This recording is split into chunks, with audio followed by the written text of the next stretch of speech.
God, oh my God, did you just, did something just touch me? What? It's turning like that way. It's so much creepier when you're by yourself. No. What did you say? Direction. Hello? Tonight, we look at 6 disturbing camping encounters caught on camera. Real moments, real danger. Don't forget to subscribe for more terrifying footage like this. Let's begin. This footage was captured by Finn Brenton, the adventurer behind the popular YouTube channel Fanatic, where he documents his wild journeys across the globe. In this clip, Finn and his friend Jacqueline venture into Freetown State Forest in Massachusetts, a location often referred to as one of the most haunted forests in the world, known for its disturbing history involving cult rituals, disappearances, and tragic events. This dense woodland is wrapped in mystery. It's September 2nd, 2023. Due to strict regulations against overnight stays, Finn and Jacqueline park their car far from any main trail and stealthily set up camp. Even with daylight still lingering, the atmosphere feels heavy with unease. As the sun begins to dip below the horizon, the two attempt to keep the mood light, preparing a simple meal and trying to distract themselves with casual conversation. But the tension soon becomes impossible to ignore. Yep. What? You heard something?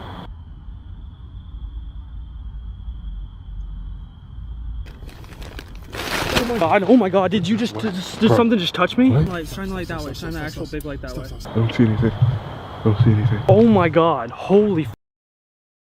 Maybe it was just like the tent rubbing up my back. No, dude, that's not what that was. There's no way.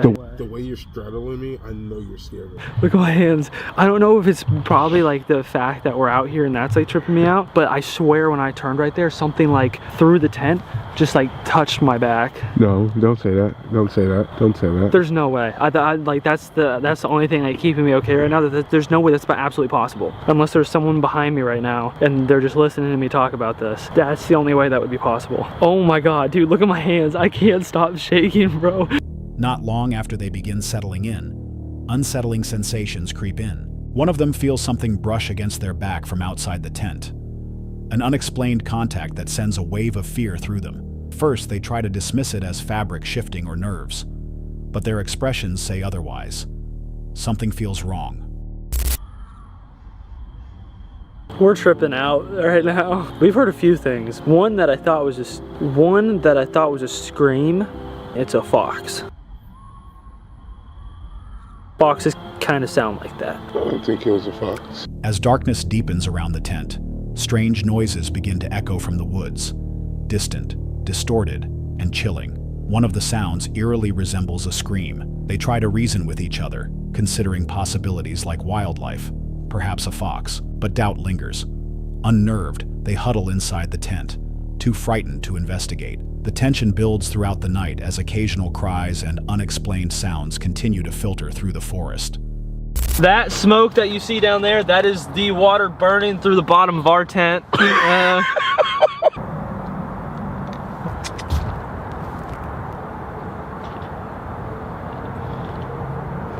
is that? What is making that sound? It sounds like a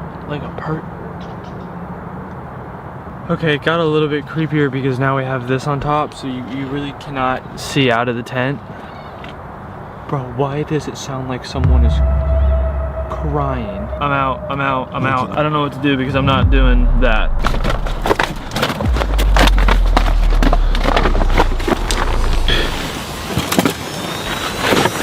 That'll forever be a no from me. Yeah, walking out of there took so unbelievably long. Oh, that night really tripped me out. By early morning, the atmosphere hasn't improved. As they attempt to cook breakfast, they begin to notice more strange occurrences. Steam rises oddly from beneath the tent, and the sounds outside shift from vague rustling to something far more disturbing, what sounds like sobbing. With their nerves frayed, they finally decide they've had enough. Grabbing their belongings, Finn and Jacqueline quickly pack up and leave, moving as fast as they can through the dense forest. The night behind them feels like something out of a nightmare. What exactly happened in those woods remains unclear. Was it a mix of natural wildlife, wind, and overstimulation? Or did they experience something darker, something tied to the forest's long and troubling history? Freetown State Forest has long been associated with reports of ritualistic activity, strange sightings, and disembodied screams. Whatever the explanation, one thing is certain. Finn and Jacqueline weren't imagining their fear. They were lucky to have each other that night. But imagine being alone. When the sounds start, the shapes shift and the silence breaks. What would you do if something reached out from the darkness, and you were the only one there to hear it? Hold on a sec. If you're enjoying this so far, make sure to hit that subscribe button. Let's continue.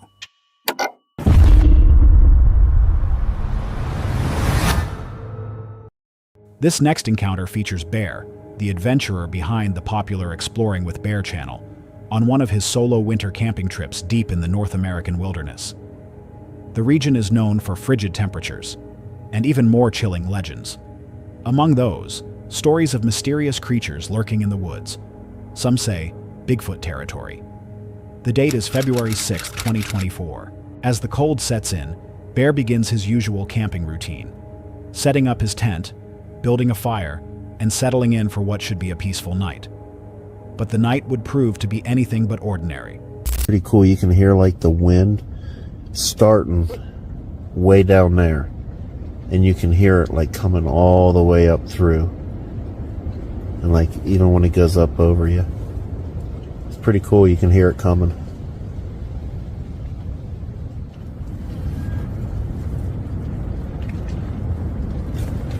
You guys hear that? Sounds like somebody whistling. And that's impossible. I mean, not impossible, but highly improbable.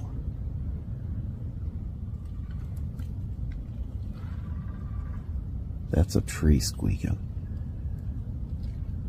Sounds like something walking. While lying in his tent, Bear listens to the wind sweep through the forest. A strangely soothing sound at first, but before long, something else cuts through the silence. At first, it's subtle, an unusual noise far off in the distance. A whistle, maybe. Then it happens again. Something about the sound feels out of place, too deliberate. Bear becomes uneasy, questioning whether he's hearing natural forest sounds or something else entirely. Live I did out here. Right before I left, there was a light right back in there. Yeah, so much creepier when you're by yourself. And like I said, there's so many frickin' sounds out here right now, making it even spookier. I start getting in my own head.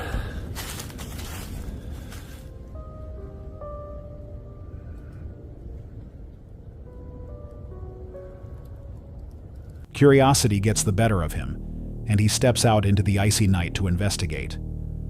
The air bites at his skin as he scans the tree line, but there's no clear source for the noise. Still, the strange sounds persist. Man, my hands are freaking freezing now. Whoa, what was that?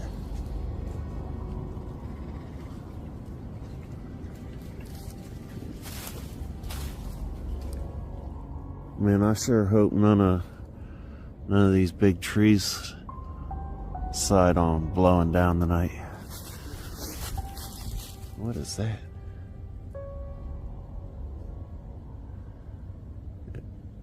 If that moves, I might poop my pants. What is that thing?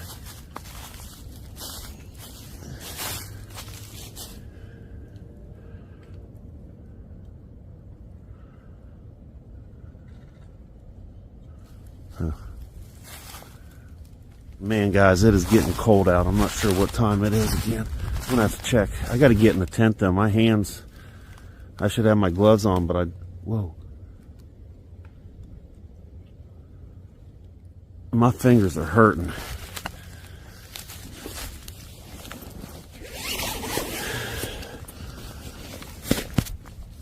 The deeper into the woods he looks, the more unnerving it becomes.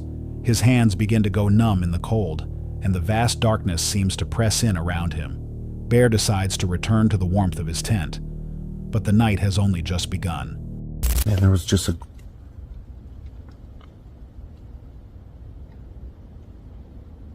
something was growling out there. Whew, I am armed, but man, that sounded scary. See if it growls again. Whew, that was scary. My heart's about to pound out of my chest. That was a crazy sound. Later, while trying to rest, Bear hears a low growl just outside his shelter. It's close, too close. He reaches for his camera, hoping to document the moment. But whatever made the sound is now silent. I don't hear anything now. It's been a couple minutes. I didn't even hear it walking around at all. It was just a growl. It's sort of like a snort growl. I don't know. Weird to explain. Then, the growling returns, followed by something that sounds like a snort. Not quite an animal. Not quite human. Bear stays inside the tent, heart pounding, clutching his gear. Maybe we'll be able to catch the sunrise. I've still heard some weird stuff off camera too. I don't really hear anything right now. I can hear the snow falling though, like hitting the tent. Now that all that snow just fell off. Alright, I'll see you guys in a bit. Something was scratching the tent. And it walked halfway around it scratching.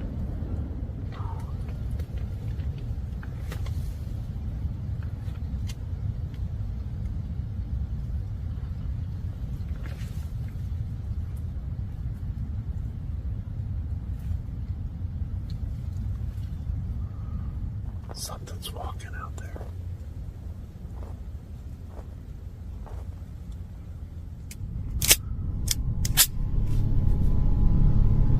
Better be ready.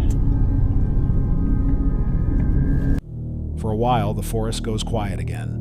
But just as sleep starts to feel possible, another sound cuts through the stillness. Something is scratching the outer fabric of the tent. Slow, deliberate. Then, footsteps, the sound of movement around the perimeter. Bear readies himself. He listens, holding his breath. But nothing more happens. Eventually, the first light of dawn breaks through the trees. He emerges from the tent, shaken but unharmed. He packs up quickly and leaves the woods behind, uncertain of what exactly he encountered out there. So what was it? A curious animal, disturbed by the smell of food, or something more unusual? The growls didn't match any local wildlife Bear was familiar with, and the way the scratching and footsteps came and went in total silence, that's harder to explain. Some viewers speculate it could have been a predator like a cougar or bear. Others point toward more cryptic explanations, particularly given the location's association with Bigfoot legends. Bear made it through the night, but barely. The strange sounds, the growling, the scratching, none of it has a clear answer. So what do you think was circling that tent?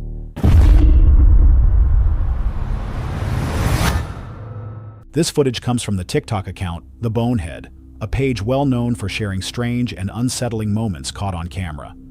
In this clip, we follow three friends during a spring camping trip on the night of May 10th, 2024. What began as a calm evening around the campfire quickly spiraled into something much more disturbing. An event that left them questioning what they had witnessed. The night seemed ordinary. The group was relaxing by the fire, talking and laughing, when an unexpected sound broke through the silence, one that would change everything. That was a f***ing child screaming. Joe, listen. Or like a f***ing woman or something. That was a female screaming, Phil. Out of nowhere, a piercing scream echoed from deep within the forest. It was high-pitched, sharp, and unnervingly human, resembling the cry of a child or woman in distress. Shocked, the group froze, trying to make sense of the sound. I don't know what to tell you, but... Please, please, please. Oh, fuck. No. Kind of fucking closer, man. One of them instinctively pulled out a phone to begin recording, hoping to catch proof in case it happened again. Moments later, it did. Another scream erupted, this time louder, closer, and far more intense. It echoed through the trees, sending a wave of fear through the campsite. The group stood in place, caught between fear and curiosity. The forest had fallen silent again, but the tension lingered. Uncertain whether to investigate or retreat, they ultimately decided to stay near their camp. The risk of getting lost or encountering something they couldn't explain was too high. They remained alert, scanning the woods for any movement, the fire now their only source of comfort. What exactly caused those screams remains unknown. Some viewers have speculated it could have been a fox or other animal known to make human-like sounds. Others are convinced it was something else. Perhaps someone crying for help, or something trying to lure them deeper into the woods. The fact that the sound repeated, grew closer, and ceased entirely after a short time has only deepened the mystery. They left without ever finding the source, but what if they had followed the sound? Would they have found someone in need? Or something waiting? Sometimes the scariest part of the forest isn't what you see, but what you hear. Josh is an outdoor enthusiast and the creator behind the channel Camping with Josh, known for documenting wild solo adventures in remote settings. On this particular trip, filmed on September 5th, 2024, he set out to explore one of England's oldest forests, on a foggy, rain-soaked day that would soon turn unsettling. Excited for a peaceful night under the stars, Josh ventured deep into the woods, eventually finding what seemed to be a perfect clearing for his shelter. But from the very beginning, he couldn't shake the feeling that something was off.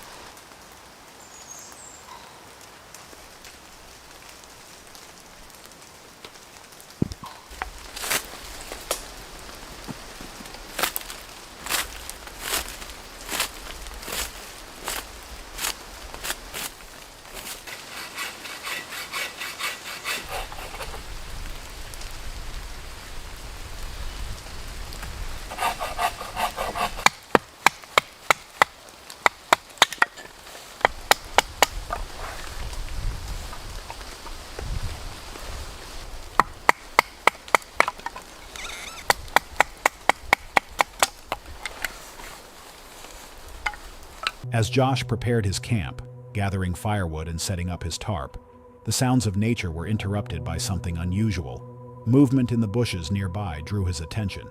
At first, he dismissed it, thinking it might have been small animals or the sound of raindrops hitting the underbrush.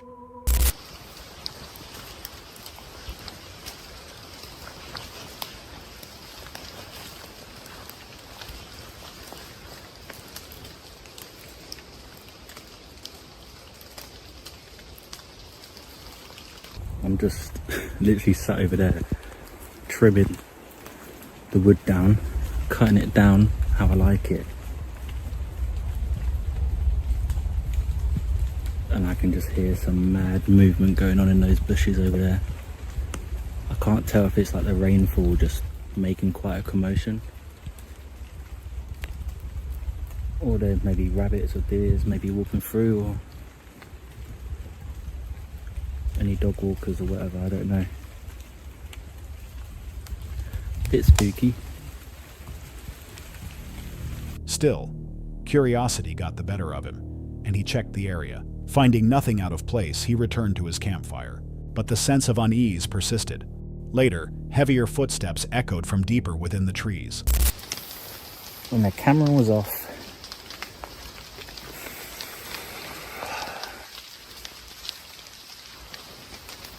I heard some really heavy movements in the bushes, and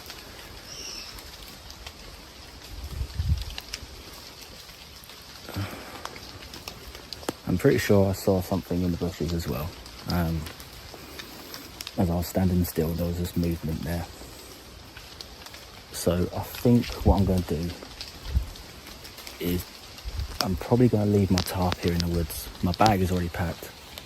I'm just going to grab what I can grab and come back here in the morning and and maybe just do a bit more talking with you there. So I think it's important to be real with you guys.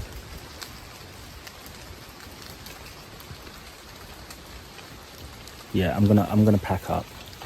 I guess I could take this tarp away, but I just don't really want to. Alright, I'm gonna go, guys. The forest, once filled with birdsong, had gone eerily silent. It wasn't just the weather. Something had shifted. Josh scanned the area again, unnerved by the sudden stillness. He tried to convince himself it was nothing, but his instincts told him otherwise. Hello?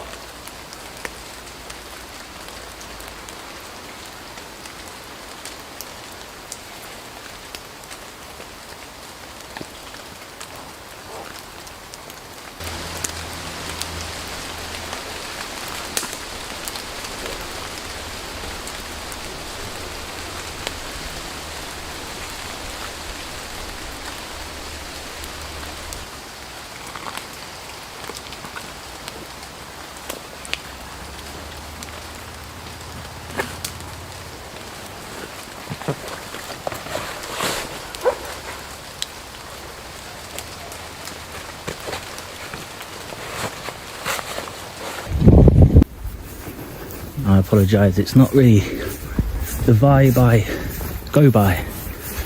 I'm all about having fun, relaxing, and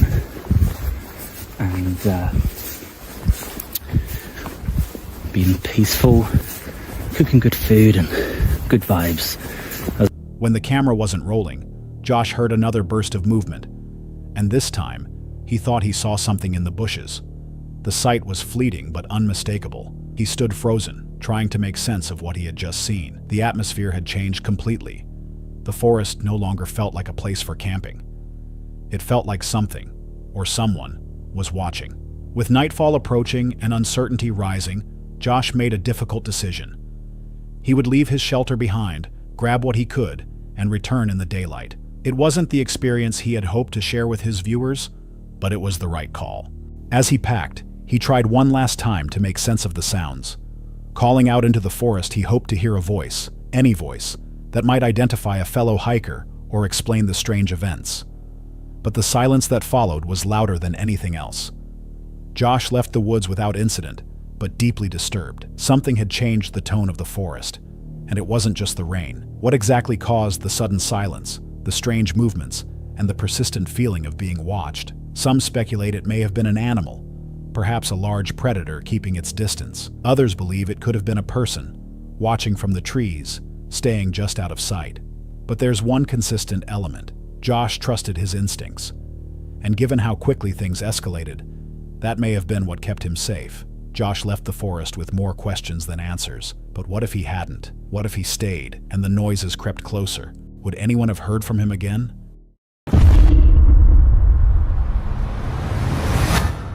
In this chilling solo adventure, we follow Dan, the creator behind the Novice Wild Camper YouTube channel, as he embarks on a night he'll never forget. It's October 5th, 2024. The setting, Dartmoor National Park in England. A cool autumn breeze sweeps across the rugged landscape as Dan arrives, eager for a peaceful night beneath the stars. He sets up camp, builds a small fire, and enjoys a quiet meal, completely immersed in the stillness of nature. Everything seems perfect. But as darkness settles across the moor, that calm is broken. Tired from the day's hike,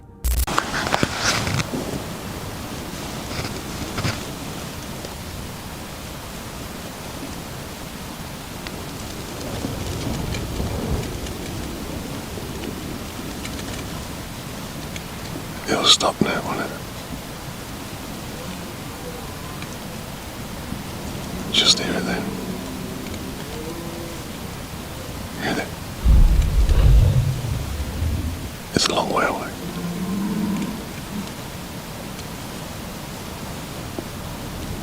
Dan climbs into his tent, ready for rest. But not long after lying down, an eerie sound disrupts the silence. A low growl echoes through the vast open terrain, distant but unmistakable. It's not the kind of sound one expects to hear in such a remote place. Though Dan hadn't planned on filming, he instinctively reaches for his camera, hoping to document the unsettling moment.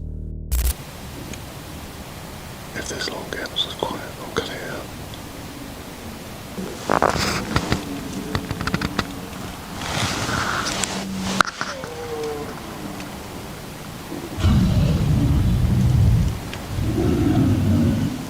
Do you hear that?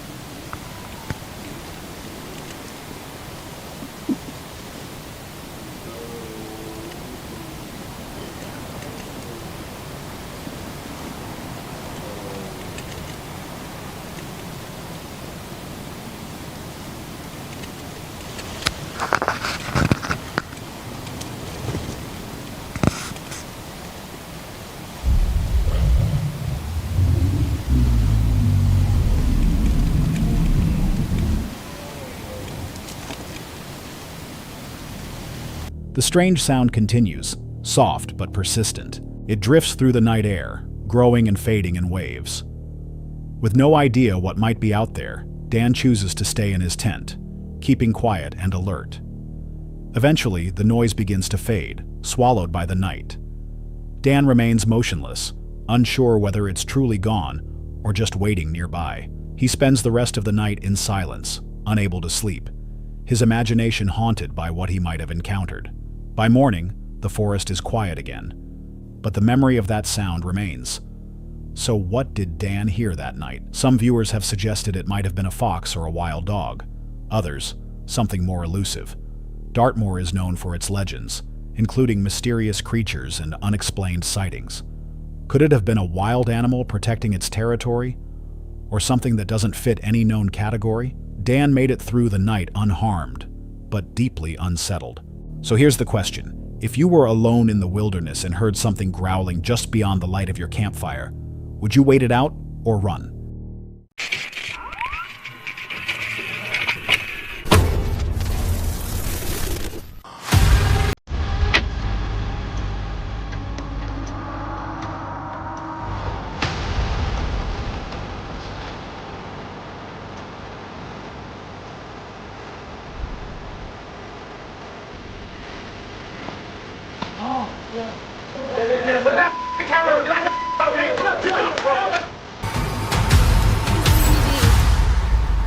Tonight, we look at 6 disturbing. Don't forget to subscribe for more terrifying footage like this. Let's begin.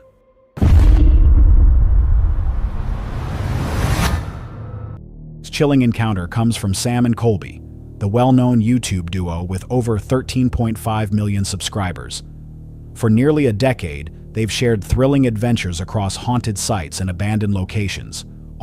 The events captured in this video were so intense, they led the group to take a break from filming altogether, because the experience nearly ended in tragedy. So, the story takes us back 5 years, to the night of April 17th, 2019. On that evening, Sam and Colby were joined by others had come before them. Despite clear feelings of unease among some members, they decided to proceed with the ritual. Candles were lit, and they sat in a circle, inviting any spiritual presence to communicate. Or if there was any spirit here that wants to talk to us.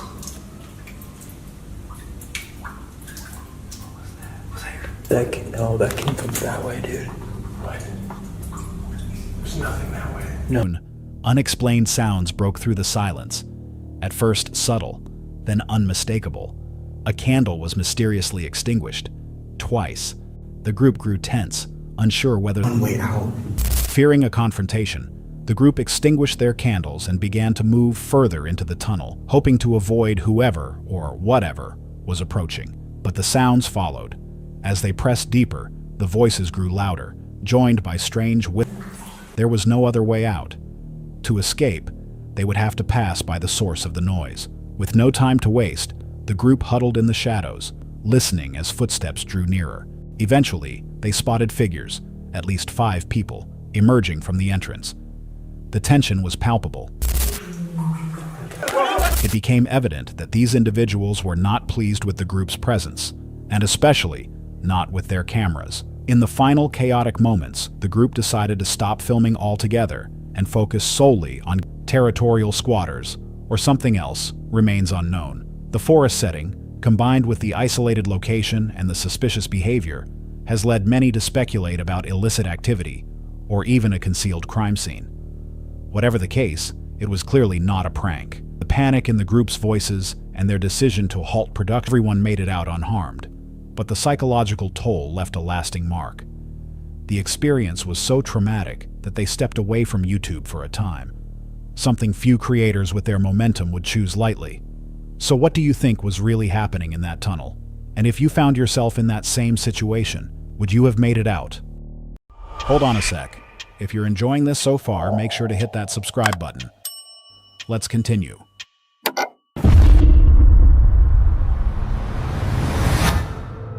Sometimes the most unsettling moments strike when you feel the safest. In the following story, a peaceful day quickly turns into a terrifying encounter. This event took place on November 9th, 2 years ago, in Asheville, North Carolina. The skies were clear, and it was a perfect day for exploration. Sarah, the creator behind the Sarah Dungo YouTube channel, is well known for her stealth camping content. On this particular trip, she had wrapped up a full day of exploring and found what seemed like the ideal location to rest: quiet, remote, and surrounded by nature. She parked her van, made a simple meal, and began to settle in for the evening.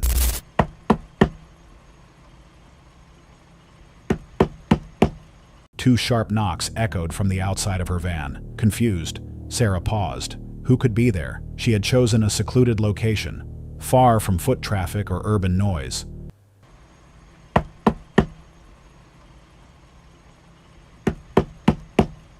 Then the knocks came again, this time louder, more urgent. Alarmed, Sarah cautiously looked out to see if anyone was nearby. That's when she saw him. A man was standing at her van, peering through the front window. Know her, please leave me be.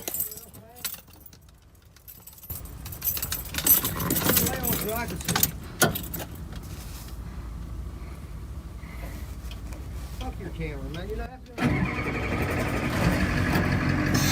He claimed to be looking for someone, asking about a girl, and insisted on checking the inside of her van. His behavior felt off. The situation didn't make sense. The location was remote, and Sarah had no reason to believe anyone should be looking for someone out there. Realizing the situation could escalate quickly, Sarah made a split-second decision. She started her engine and drove away from the area as fast as she could. Her instincts may have saved her from something far worse. Though she found a new location to spend the night, the experience left her deeply shaken, as it did her audience once the footage was uploaded. It's unclear who the man was or what his real intentions were. Was he genuinely lost, or was he using a fabricated story as a pretense to get inside her van? The fact that he approached so aggressively in such an isolated location raises red flags. Some viewers believe it was a random encounter. Others think it may have been a planned attempt to target a solo traveler. In stealth camping communities, incidents like this are rare, but not unheard of. Sarah was fortunate to act quickly and avoid a direct confrontation, but it raises a chilling question. What would have happened if she hadn't driven away? And next time you're alone in a remote location, would you hear the knock before it's too late? June 5th, 2024. A relentless rainstorm blankets one of the UK's most infamous haunted forests, Rook's Wood. Here, a solo explorer known for his unsettling night adventures steps once again into the unknown. The YouTuber behind Moxley's Paranormal World has built a reputation for venturing alone into places rumored to be cursed or haunted. This time, he's chosen a location steeped in tragedy, Peoria Pit. In 1909, a catastrophic mine explosion occurred here, trapping workers underground. Locals believe the spirits of those lost still linger. On quiet nights, they say, you can hear the faint cries echoing through the trees. Skeptical but curious, Moxley prepares for an overnight stay to see if the legends hold any truth. I used to build the tarp, had to put the camera and everything away. I couldn't even record myself building it. And whilst I'm building it, I'm panicking a bit because I can hear people. There's people in this forest. I heard them laughing, talking, We're quite a distance away, but there is people here. But we're here in one of the UK's most haunted forests, and we're going to solo camp this till the morning. Right, so I've just made a couple of adjustments. It's not the greatest. It's absolutely throwing it down. I didn't expect it to rain as heavy as it has. I've got the tarp. Literally sat here just chilling for half an hour, and I heard a load of branches cracking. Then I heard mumbling. Then I heard them crackling going past the outside of the tarp. Not too far away, I couldn't see anybody, but this isn't a good idea. I'm here now. I can hear them in the distance. Somebody's literally just walked straight past this. After setting up camp in the damp forest, the downpour forces him to stow his gear quickly. He notes an unsettling detail. It's just after 10 p.m. and already pitch black. As he settles in, distant laughter and voices seem to drift from the forest.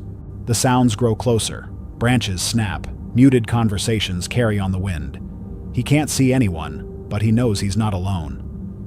At one point, someone appears to pass close to his tent. The noises escalate, footsteps, crackling twigs, and indistinct murmurs just outside his setup.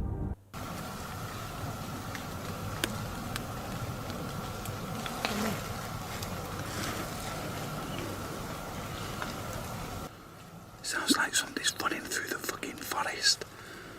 I thought coming out here in the vein would have actually stopped anybody from coming out here. But to be fair, who's to say it is someone?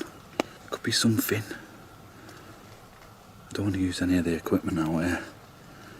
I really don't. I'm hearing talking.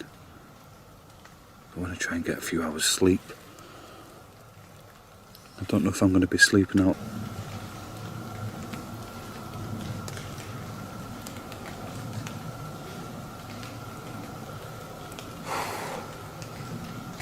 I'm half expecting to see someone.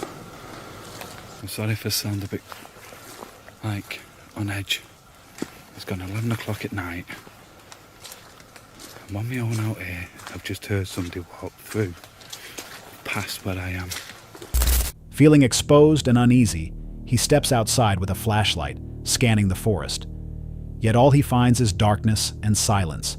The footsteps retreat into the trees, but the sensation of being watched remains constant. There's something quite heavy just hit the side of the tent. Granted, it could be a branch falling off the tree, but it startled me. I just dozed off. It's weird noises, but it's down to the rain, because it's raining. And now I've just been sat here for a few minutes listening. To be honest, just been a little bit too scared to put the camera on, to be honest. I didn't even flash a torch. I've just sat here pretty much in silence.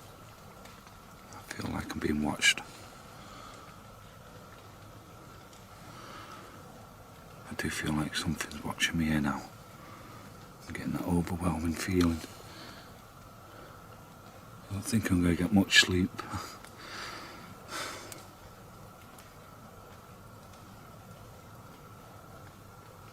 I'm not alone out here. I know I'm not alone out here.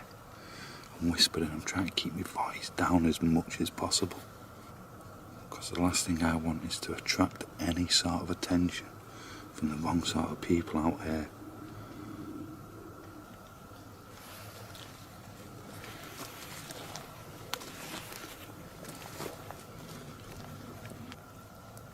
Is there someone there? There. That sounds like somebody there then.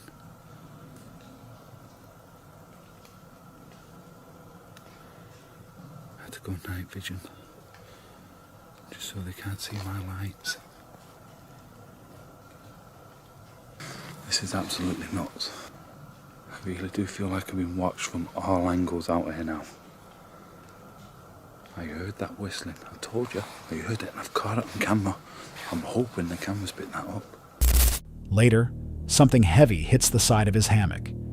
It could be a branch, he reasons, but the timing is too perfect. Rainfall masks some of the noises, but whispers and shuffling footsteps persist. He lowers his voice, fearful of drawing attention. Eventually, the sound of whistling pierces the night air, close, deliberate. Switching to night vision, he tries to remain hidden while observing.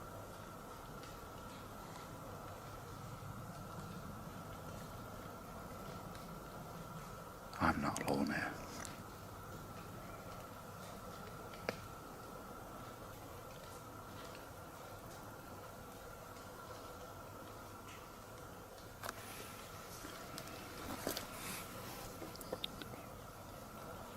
There's such an uneasy feeling here, you know.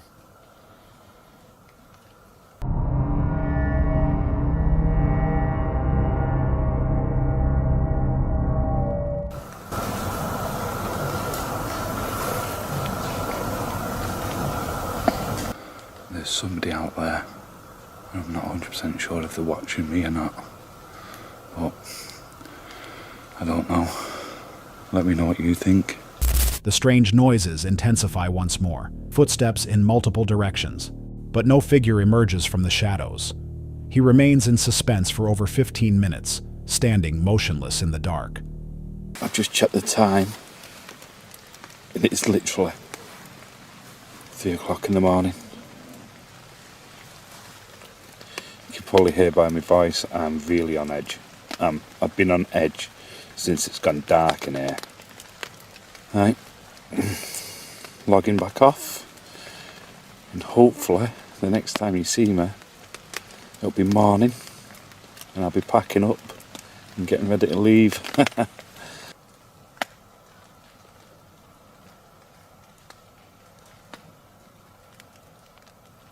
Dog. Oh no.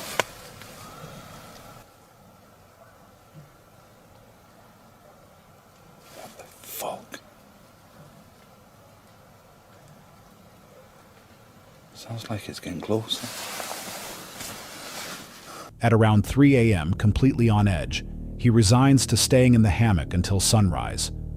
Hours pass, filled with eerie noises and a constant sense of dread. It's nice to hear the birds. What an interesting night it's been. But yeah, gonna make my way back towards the car now. Interesting night, really interesting night. As dawn breaks and birds begin to sing, he finally prepares to leave. The forest offers no explanation for what happened during the long night. But the sense of being followed, surrounded, those memories stay with him. Could it have been local pranksters wandering the forest that night? Or something more sinister? The sounds seemed too coordinated, too persistent, and always just beyond his line of sight.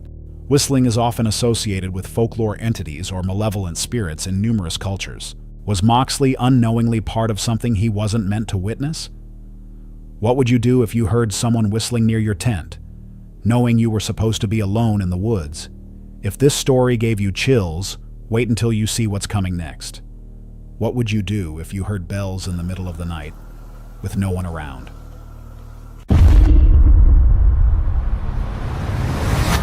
This story follows Dee, a YouTuber behind the channel Dee's Dark Adventures. Known for her love of the outdoors, Dee often shares her camping journeys and nature excursions with her audience. But this trip was different. Rather than a peaceful retreat, she chose a location steeped in grim folklore, one of the most notoriously haunted forests on the east coast of the United States. Despite the area's dark reputation, Dee chose to head out alone, determined to document the experience firsthand. She enthusiastically gave her viewers a tour of her camper van and set up camp, unaware of the eerie turn the night would soon take.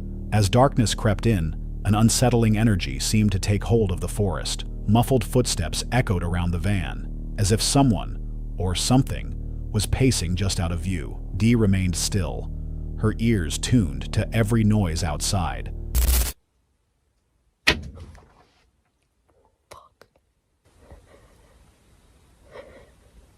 It's fucking dark.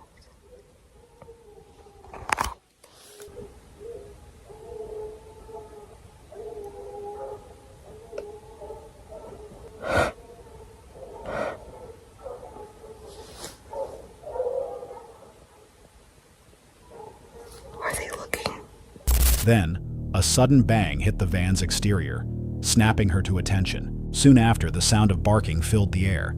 Dogs, but not the calm kind. These barks were panicked, aggressive, and far too close for comfort. Considering how isolated the area was, the presence of dogs, or people, this deep in the forest at such a late hour didn't make sense.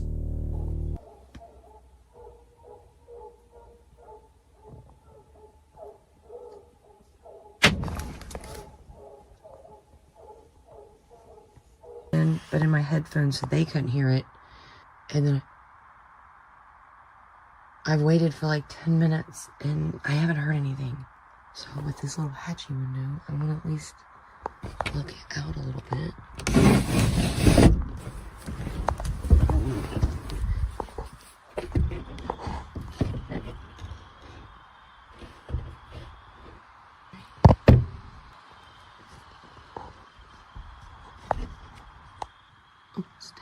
Stick break, dude, stop.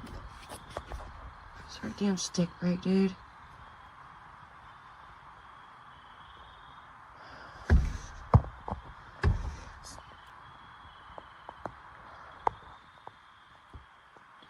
Dude.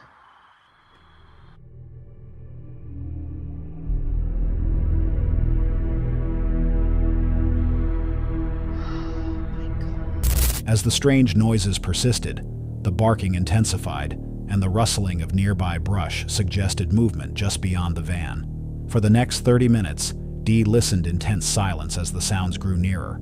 Then, as suddenly as they had started, they stopped.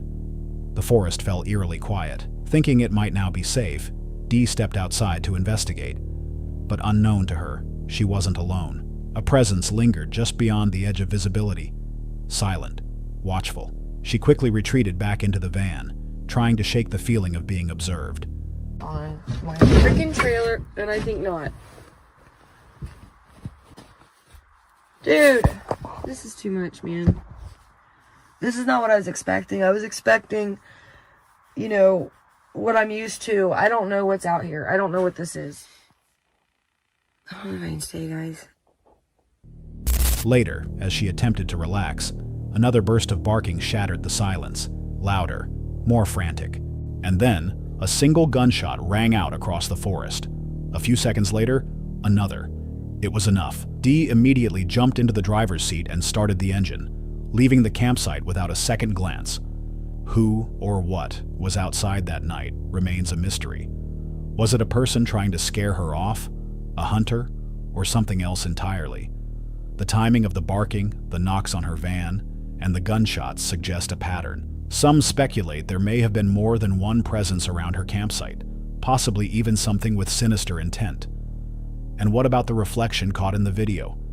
If Dee didn't see it in real time, had it been there the entire night? Dee was lucky she never came face to face with whoever was out there. But what if the eyes staring at her hadn't stayed hidden? What would you do if deep in the woods, the threat was no longer outside, but right in front of you?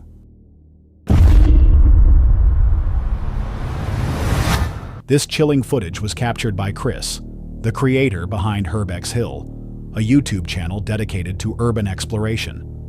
For more than 10 years, Chris has been diving into the forgotten and the forbidden, often venturing into decrepit, abandoned buildings entirely alone, even in the dead of night. In this particular episode, Chris heads into one of his most intense investigations yet, Helltown. Once known as Boston Township, this Ohio-based location is wrapped in ominous legends. Tales of shadowy cults, strange sightings, and dark history permeate every corner.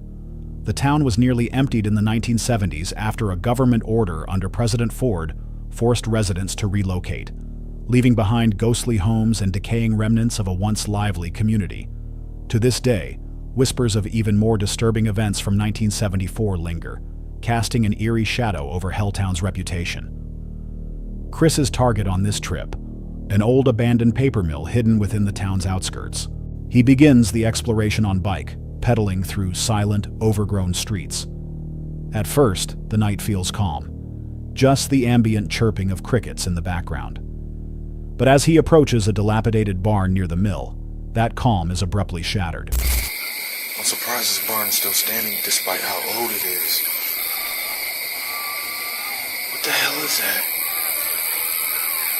What the fuck?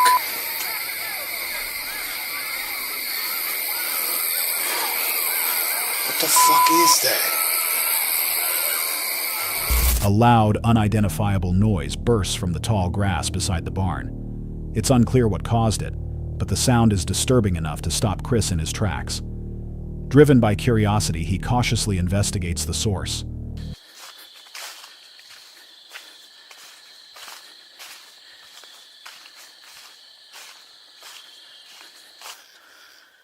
What does this lead to? I don't want to get lost. As he moves deeper into the overgrowth, a growing sense of unease begins to take hold. He mentions feeling watched, and his labored breathing reflects a rising tension. Still, he presses forward. I do not want to get lost in this stuff.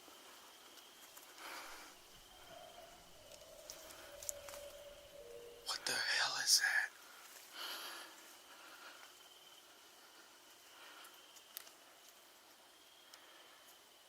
I'm gonna turn back. What is that?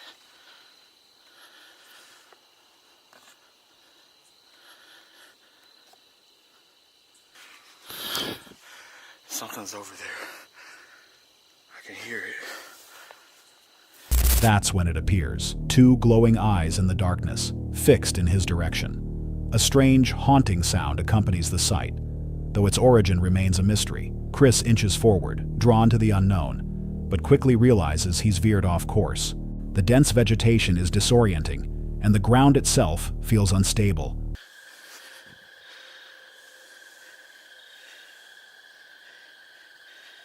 I keep hearing something. It sounds like it's following me. He decides to turn back before he becomes fully lost, but as he retreats, the glowing eyes reappear, watching, unmoving. Whatever it is, it seems to stand somewhere between 6 to 8 feet tall, towering above the grass. Then it happens again. Movement, sound, and the unmistakable sense that he's not alone. He begins to hear something trailing him through the brush. The noises grow louder, closer. Fearing for his safety, Chris picks up the pace, racing back toward his starting point. Eventually, he makes it out of the overgrowth and heads home. But the experience stays with him. What did Chris encounter in the woods that night? Was it an animal, a person, or something that defies explanation? The height, the glowing eyes, and the strange sound all suggest something unusual, something not easily dismissed. Some speculate it could have been a cryptid or an aggressive predator. Others believe it might have been staged. But for those who know Chris's track record, it's hard to imagine him faking something this raw. No one can say for certain what was hiding in those woods. But if you're ever exploring a place like Helltown, and you see eyes staring back at you through the darkness, what will you do when they start moving closer?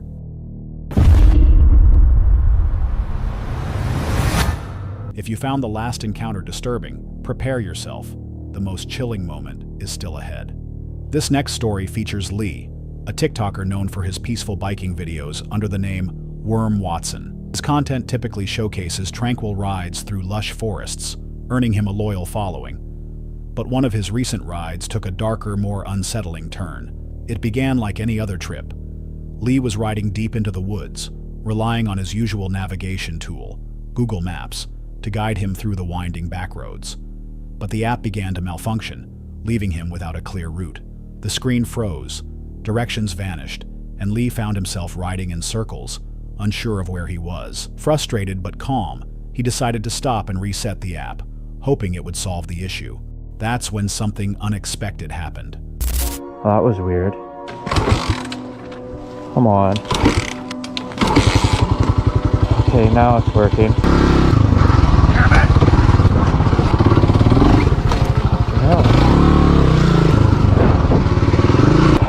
Fucking dead end. Oh.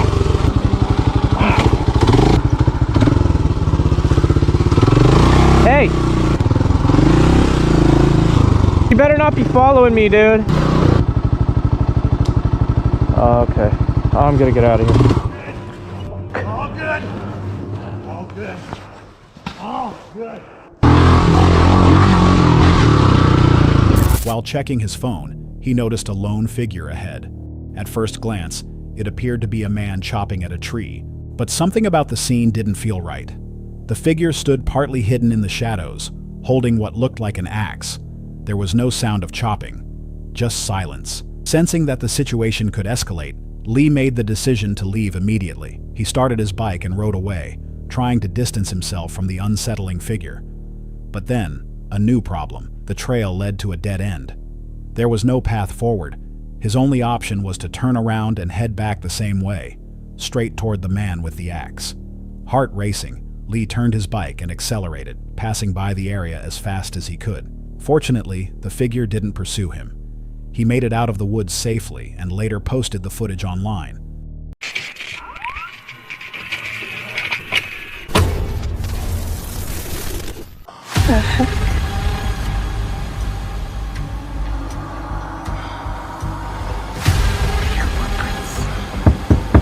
Hello?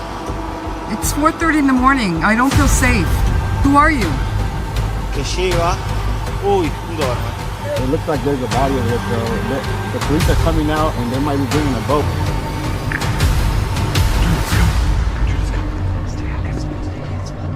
Tonight, we look at 6 disturbing camping encounters caught on camera. Real moments, real danger. Don't forget to subscribe for more terrifying footage like this. Let's begin. A solo hiker sets off on the Wild Azalea Trail, deep in Louisiana's Catahoula National Forest. Widely considered one of the state's most scenic trails, it's the perfect place for a peaceful overnight trip, and the blooming azaleas and birdsong promise a much-needed mental reset. She drives out to the trailhead early in the day, parking her car in the designated lot before gathering her gear. That's when she first notices a man, alone, carrying nothing but a water bottle. Not thinking much of it, she begins her hike. But not long after, the same man reappears behind her on the trail. Getting out, started on the trail now. It's pretty quiet out here. It's lovely with the birds singing, and every now and then the wind comes through. When I was still getting ready at the trailhead, I encountered 3 young men who are out backpacking on this trail as well, and they let me know that a couple of them had done this trail before. Still alone. Still no backpack. Just the same water bottle. He says a brief hello and moves on. But something about the situation doesn't feel right. By the time she reaches mile 3, she's realized she's seen him 4 times. Once near her parked car, once approaching her from behind, once further down the trail, and again near a junction where he appeared to be rummaging through the trunk of his own vehicle, perhaps finally retrieving a backpack. The inconsistency is unsettling. You ever just come across somebody and the energy is just off? That is what's been happening to me a little bit today. I'm about 3 miles in and I found this spot that I would really love to camp. But just as I was getting here, I saw somebody that I've seen twice already today. The first time I saw him, he only had a water bottle in his hand, no backpack or anything. And I saw him at the trailhead where I parked my car as I was still pulling things out of my car. And at that point, as soon as he saw me, he sort of turned around and headed back onto the trail. I've seen him 4 times, I just realized. And then I saw him as I was hiking. I had started with my pack up the trail, and he came from behind me, still with just the water bottle. And I didn't hear him at first, but it kind of startled me a little bit. So I moved over to let him go past, and that time was the first time I said, "Oh, hello." And he just said, "Hi." The next time I saw him, he was at a crossroads, and it looked like he was loading things into his car to leave. But I guess he was pulling a backpack out, because even though I didn't say anything to him at that point. Later, as she scouts out a place to camp, she discovers a clearing by a small bridge. But another spot just off the trail feels more secure. As she moves toward it, something unusual catches her eye. A trail camera, partially hidden. Strangely, it's not aimed at a wildlife path, but directly at the very site where her backpack now sits. The realization is immediate. Someone had placed the camera in perfect view of her intended campsite. With no one else nearby, and the strange man still in her thoughts, she feels her instincts urging her to leave. But I looked over and I saw this area here, the clearing, and I thought, you know what, that's a bit more hidden from trail. I might feel more comfortable and secure over there, so I came over. Why is there a trail cam pointing to that campsite? I don't really know how those things work. Maybe it's not visible on the camera, but like, what else is it pointing at? Okay, what the heck?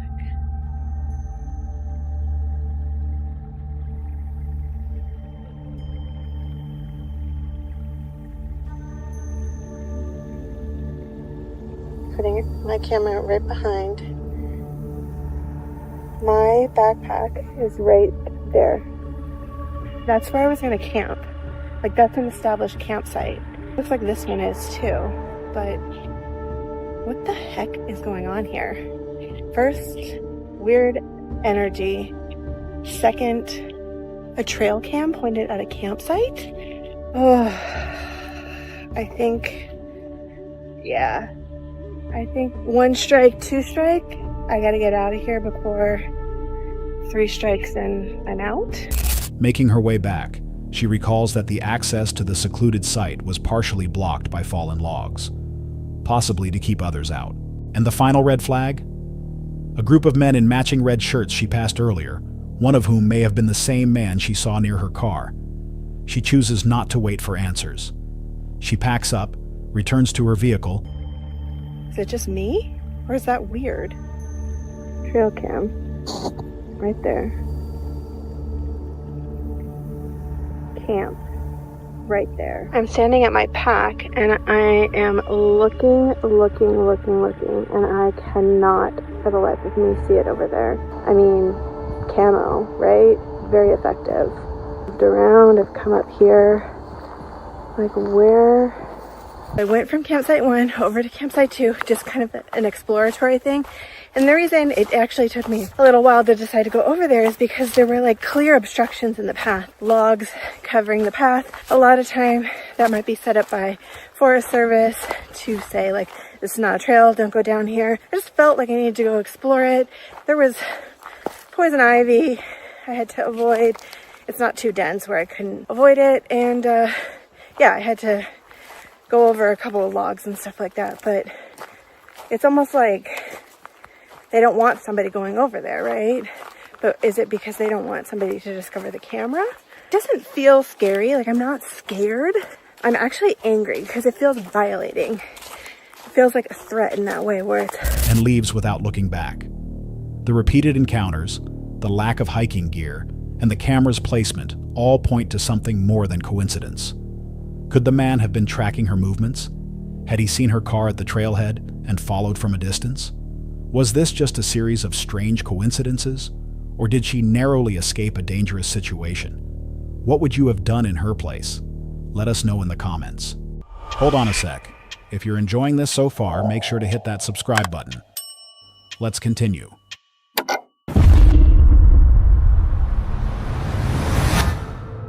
Lisa, the creator behind the Asleep 5 Decades channel, documents her solo travels and off-grid living full-time from her camper van.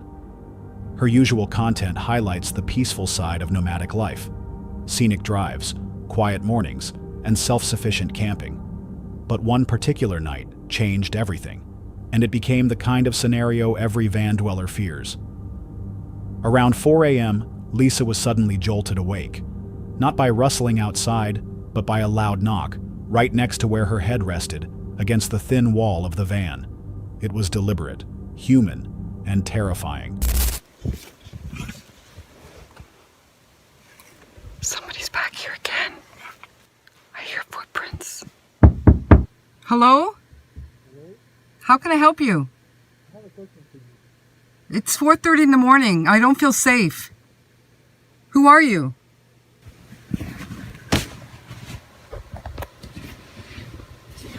She froze. There was no warning, no reason. Just the sudden awareness that someone was directly outside her vehicle. She called out, asking who was there. No one answered. Then it happened again. Louder, closer. It's now 4:57, But at 4:37, so like 20 minutes ago, I was in a dead sleep. And I was woken from a knock, like right where my head is, ironically. So I was like frozen. I looked at the time and it was very strange to me, like who would be knocking on the van at 4:30 in the morning. So by the second knock, I believe it was second, could be the third knock, and they would knock 3 times every time. I just mustered, hello? And no answer. The person was on a bike, like a pedal bike, like a 10-speed bike, a mountain bike or something, and they were up the drive. And so I just came and lied back down and trying to register what the hell just happened, who was that, what did they want, what were their intentions, and all I could think about is they were probably planning on robbing.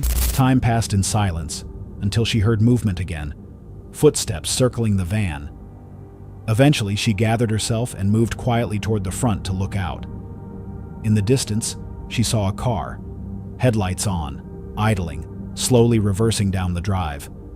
It had likely been there the whole time, watching. Later, it happened again. Another pass around the van. But this time, she saw a person on foot, ducking behind a nearby tree, then heading toward the same car seen earlier. The vehicle backed away once more. No confrontation, no answers. And now, the intruder knew she was alone. So I just kind of like went back to sleep, or lied back down, went back to bed, I should say. And about 15 minutes later, I hear it again, like a knock on the side of my van again. How can I help you? And they say, I got a question for you. And I said, it's 4:30 in the morning. I don't feel safe. And so I quietly got up and I went to the front and I peeked out and parked way up on the drive. All I could see is like headlights, and then they backed out and went and left. So I'm not feeling so safe. You know, I just don't even know what to make of it. Like, what were they thinking? I do sleep with this beside my bed, and I never thought that I would have to pull it out or grab it, and I did. I hear footprints. Hear that? Yeah, somebody was just here again 3 times now. They had knocked at the exact spot where her bed was. Not the doors, not the side panels, but right where she slept. They knew. Lisa remained inside, alert. She didn't sleep the rest of the night. I seen them walking and they hid behind the tree there, and then they went to a car, the same car that was here earlier. Well, that was back, and then it backed away and left again 3 times in one night. This time, they didn't knock though, they were just walking around. I could hear them walking around the van. But I'm not feeling so safe. Like, I'm just feeling like, I don't know. As morning came and light returned, she stepped outside and saw it all clearly. Fresh footprints in the dirt surrounding her vehicle, some right at the van's doors. She hadn't walked there, and they didn't just pass by. They had circled, stopped, waited. Even stranger, 2 of her water bottles had been tipped over, possibly to provoke noise or lure her out. Some viewers speculated this might have started as a planned break-in, someone checking for valuables. But the repeated returns, the circling behavior, and the moment they realized a woman was inside, changed things. The knocks didn't stop after that realization. They increased. Lisa stayed safe. She trusted her instincts, stayed calm, and didn't engage. But the sense of violation, of being stalked in the dark while sleeping in a vehicle, is hard to shake. In a community where freedom and solitude are part of the lifestyle, this was a chilling reminder that not all danger comes from nature. Sometimes, it's the people who find you in the middle of nowhere that pose the real threat. As you can see, look at the footprints though. Look at that. That's massive. See that? Like, this worries me. Like, Oh my God.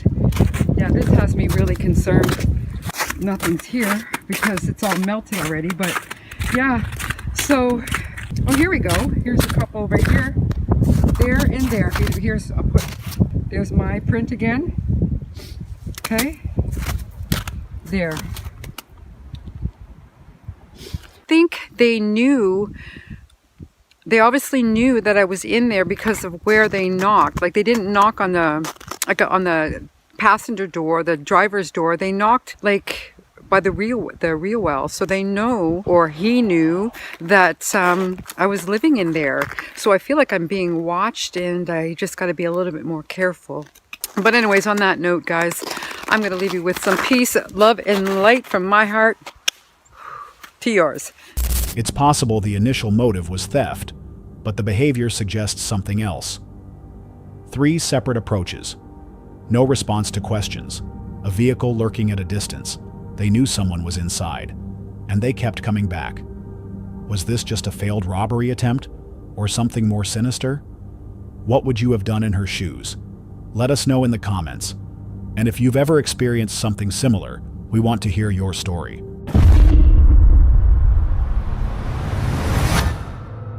This next chilling clip comes from a TikTok user known as the Patagonian Walker. The date is April 13th, 2022. Alex, an adventure cyclist, is deep in the rugged terrain of Patagonia, capturing footage from his GoPro as he explores a remote trail. While pedaling along a scenic path, Alex's attention is suddenly drawn to something hanging from a tree in the distance. Mira, es hermoso este caminito para pasear, despejarse un poco. Mira, esto sería el canal que lleva. Uy, un Doberman. Uy, un Doberman. Uy, un Doberman. As he slows down and gets closer, it becomes apparent that it's not a natural object. Suspended in an unusual position is a lifeless-looking figure, completely still and placed at eye level. The contrast between the peaceful environment and the ominous object is striking. It's the kind of thing that makes your instincts flare, even when nothing is moving. The figure doesn't appear to be recent. There's no visible explanation for why it's there. Alone in the middle of nowhere, the discovery feels intentional and personal. Since the video was posted, it sparked widespread theories online. Some viewers have suggested that it could be an old training dummy or a mannequin left by other bikers or hikers as a joke. In such a remote region, where cell service is limited and help can be hours away, even the smallest threat feels magnified. Whatever the truth may be, the image is unforgettable. Was it just a prank, a trail marker gone wrong, or something meant to send a message? For those venturing into remote landscapes, it's a reminder that even the most beautiful places can hide unsettling surprises.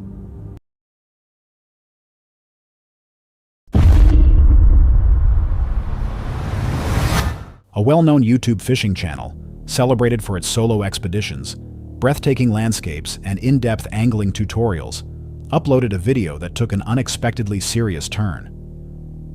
On December 19, 2023, the creator embarked on a solo kayaking trip, aiming to enjoy a calm day on the water and test out a few new pieces of fishing gear.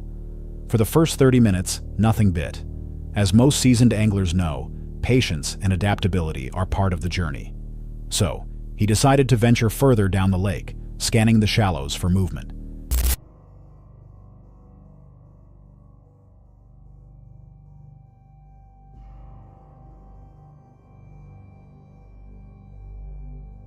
Alright guys, I think I found a body, and that is not cool.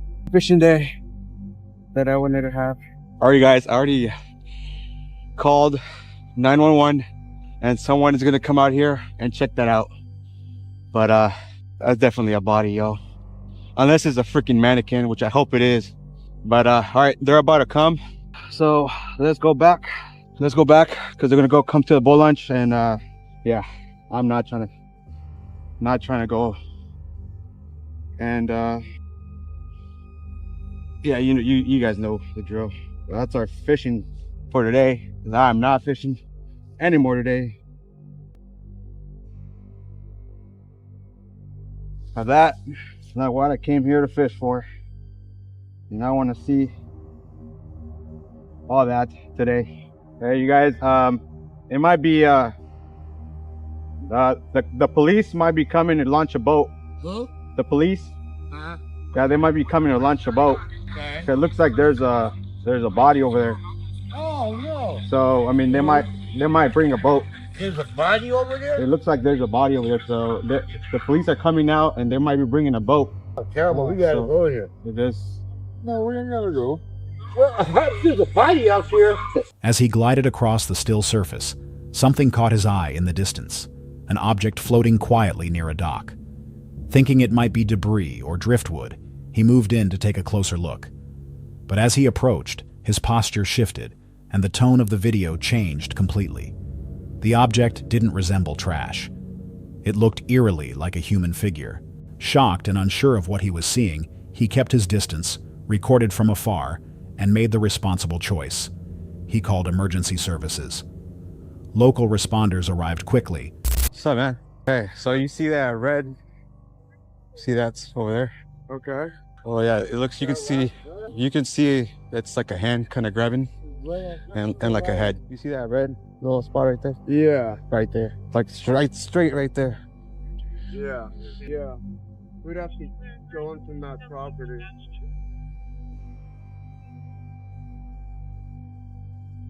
So where I'm at. The person's on that body. See that flag? The dock to the next, the right. Yeah, to so the you right, see that the flag? body in There's the water. that dock, and then there's something floating right there. So you guys, did you see it with your kayak? Yeah, you can see jump in your it. kayak? Oh, you can. Cool, why don't you pull your stuff and let me go? Yeah, there's like a half tree right there. I'll get the arrow there. This is dock. We got one, the dock right there. Yep. 1, 2, 4. That's the dock. Just right there. There you go. See? Yeah. Stop telling me. Yeah. Yeah.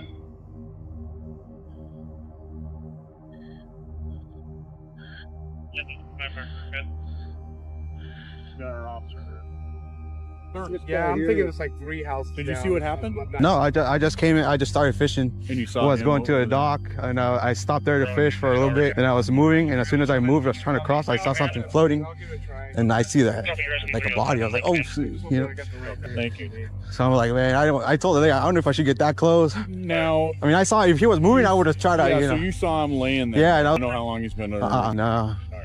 I heard flyers went out there. They're probably going to disturb the body before we get there, but I need photographs. So. Phone number you gave That's them, my phone number. Yeah. I'll send you a link so you can download the footage. Yeah. You're gonna want that for evidence. Yeah. Versus taking the whole thing. You Yeah. know, it's better that you just download it. Oh, okay. Yeah, no, like I said, anything you guys need. We're gonna. So I'm just gonna find out if we're gonna kick you right now. Oh, okay. Yeah, if we could just get a quick, body cam. Okay. Record a statement. I'm so and so. Here's my current address. And then current phone number. I'll get him the video footage because he has video footage. So I'm gonna have Okay, to yeah, download. download that, and then Rich said once that's all done, you're Okay, No, let me or- do that with you. He has my kayak. Oh, the fire guy's got your kayak. Oh yeah, once they switch out both, we'll switch out. No, you're good. We'll get it. No, So yeah, you're we'll good. get that. Gravassi, are you good with getting that statement then? Yeah, I'll do it on my body cam, and then once he gets his kayak, we'll get him out of here. Okay. Yeah. So as soon as the raft takes off, we'll get the kayak back in for you. Cool. Yeah. So I gotta take a statement. Sounds good. Yeah. Commandeer the guy's kayak. You know, I told him, hey. Sacrifice. The one thing I want to do in my job is commandeer something. No, I told him, hey, there's my kayak. Go ahead, man. I mean, we could get one of our kayaks out there so we can go. I don't mind. You guys can keep it. Just call me when where to pick it up. No, we'll get it back to you. It's like not even. You'll probably be done before. You have your ID on you again? Yeah. I'll do a statement right now. We'll go. Just arriving at the boat launch. I would charge. What engine did he's from? 365. 365. You gotta charge him for the rental. Oh yeah. Yeah, you can put as much as you want. We're doing ham Oh, for so dinner. this is your truck, huh? Oh yeah. You guys gonna beat that? They got ham. I'm gonna go to 2 different places. Picture one's at 5, one's at 6. Hey, but I appreciate that. Oh man, yeah, probably gotta see that, man. You just want her in the back? Yeah. Thank you very much. You helped us out a ton. With the creator's consent, they used his kayak to access the location more easily. He stayed nearby to assist and share exactly what he had captured on camera. According to his timeline, he had only just begun fishing when he noticed the object drifting by. Officials soon filled the area, documenting, photographing, and collecting statements. The kayak was temporarily used in the recovery process, while the footage provided an important timeline for the investigation. Though there was no official statement released confirming the exact nature of the object, those who viewed the footage noticed one unsettling detail. It appeared to have the shape and proportions of a human body. Some viewers believe it may have been an accident, the result of someone going missing and being caught by the current. Others suspect it could have been a staged situation, or something with more disturbing implications. Regardless of what the object truly was, the video serves as a reminder of how unpredictable even the most peaceful outdoor trips can become. It also reinforces the importance of being prepared, not just with tackle and tools, but with gear for communication, emergency response, and documentation. Could this have been just an unfortunate coincidence? Or is there a deeper story hidden beneath the surface? Something that hasn't come to light? Encounters like this are rare, but they leave a lasting mark. What started as a casual solo fishing trip turned into something entirely unexpected. What do you think happened here? Let us know in the comments. If this story resonated with you, make sure to like the video and subscribe for more real-world encounters, strange discoveries, and outdoor mysteries. Stay curious, stay cautious, and we'll see you on the next adventure. This next moment comes from a YouTube creator known for his solo van life adventures, grounded perspectives, and thoughtful commentary on life lived off the grid. Matty Van Halen has built a loyal audience with his blend of humor, honesty, and real-world insight. But even with years of experience, some encounters still manage to surprise him. On June 17, 2025, Matty had just parked at a remote campsite, one of the few remaining available spots for the night. His setup was typical for seasoned nomads: a self-contained van, solar panels, and a neatly organized outdoor kit, complete with leveling blocks, solar string lights, and a reflective windshield cover to keep the heat out. You are not gonna believe this. Unbelievable. This guy just pulls up, black or dark blue colored Toyota 4Runner, pop-up tent on the roof. He pulls up, he comes up to my van, he says, "Hey, all the sites are taken. Do you mind if I camp here at the end of your driveway?" And I was like, "No, I don't mind. I don't mind sharing. You know, I understand the situation. So just give me a little space. Everything's cool." So he pulls down right here and he parks here. And first thing he does, he starts blaring techno music. And I was like, no. So I come down here. I'm like, "Dude, you can't do me this way.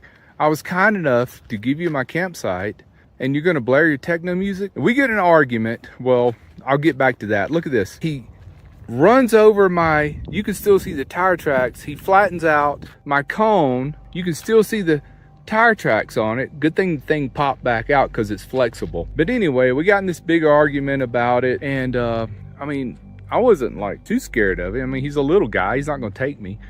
But yeah, he gets all mad. And then he takes off and he runs over my cone, thinking he's gonna break it, but it popped right back into shape. Look at that cone. That's an amazing cone. Can you believe that? Let me try to calm down here.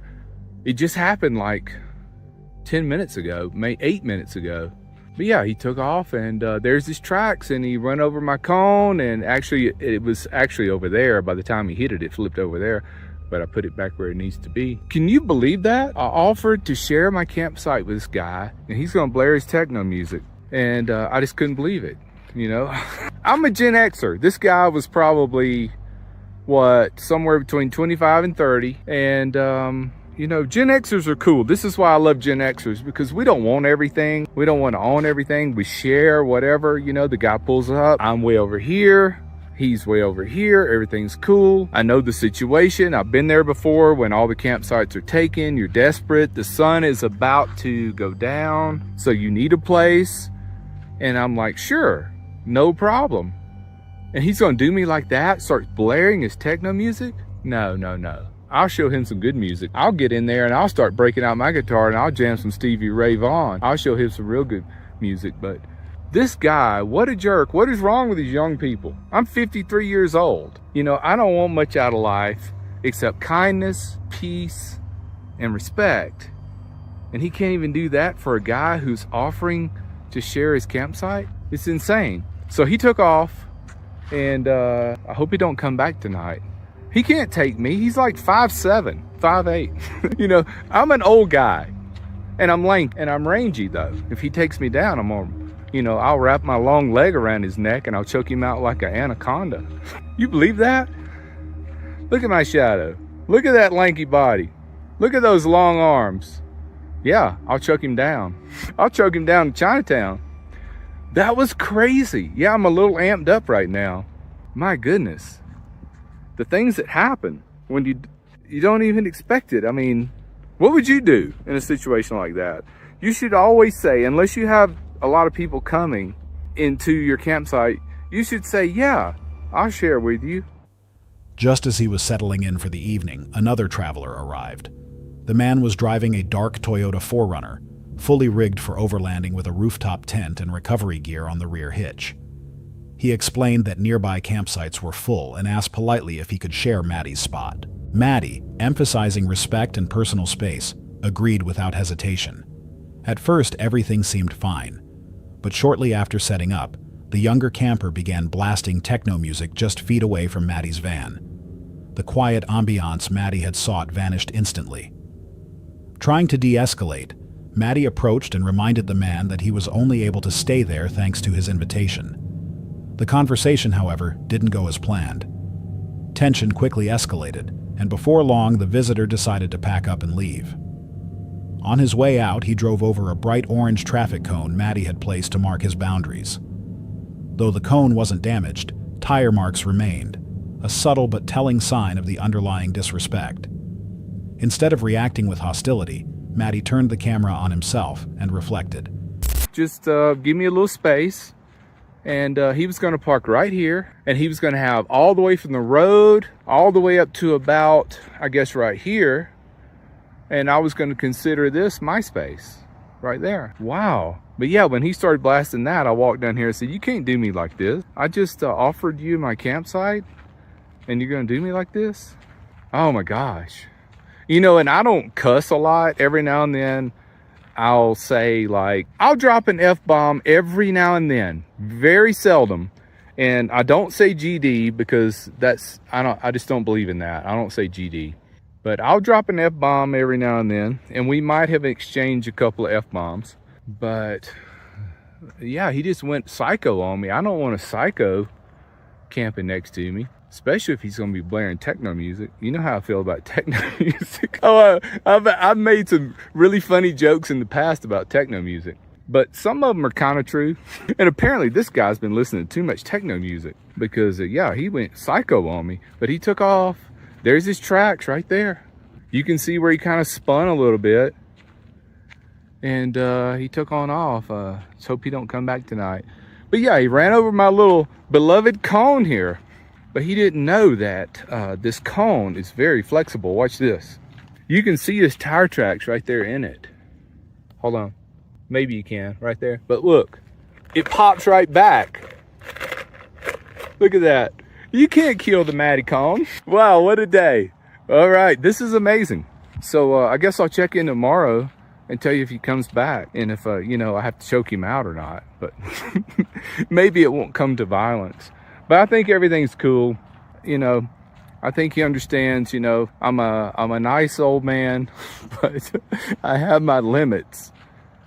And he's probably thinking, man, this dude is not going to play around. So he's gone. But he did have a nice rig. It was like either a dark blue or black Toyota 4Runner, nice pop-up tent. He could go anywhere in that thing. I mean, he could climb halfway up of those mountains over there. Because 4Runners are amazing. Unfortunately, the driver of this 4Runner was not amazing. Yeah, he was a sawed-off little punk, little mean little guy. I shouldn't have done that, but you know what? I'm gonna learn from this. I'm still going to be kind and generous, and I'm not gonna let this affect me in the future. If people ask, you know, if they're in a situation, it's getting dark, they need a campsite, I'll remember this to a point, but I'll try not to let this affect me in being less generous and less offering in the future. But it's going to take a long time to forget a situation like this. I mean, I don't know if this has ever happened before. Well, I know it hasn't happened like this before. But anyway, I'll check in tomorrow. Take care, be well, and smash the bell.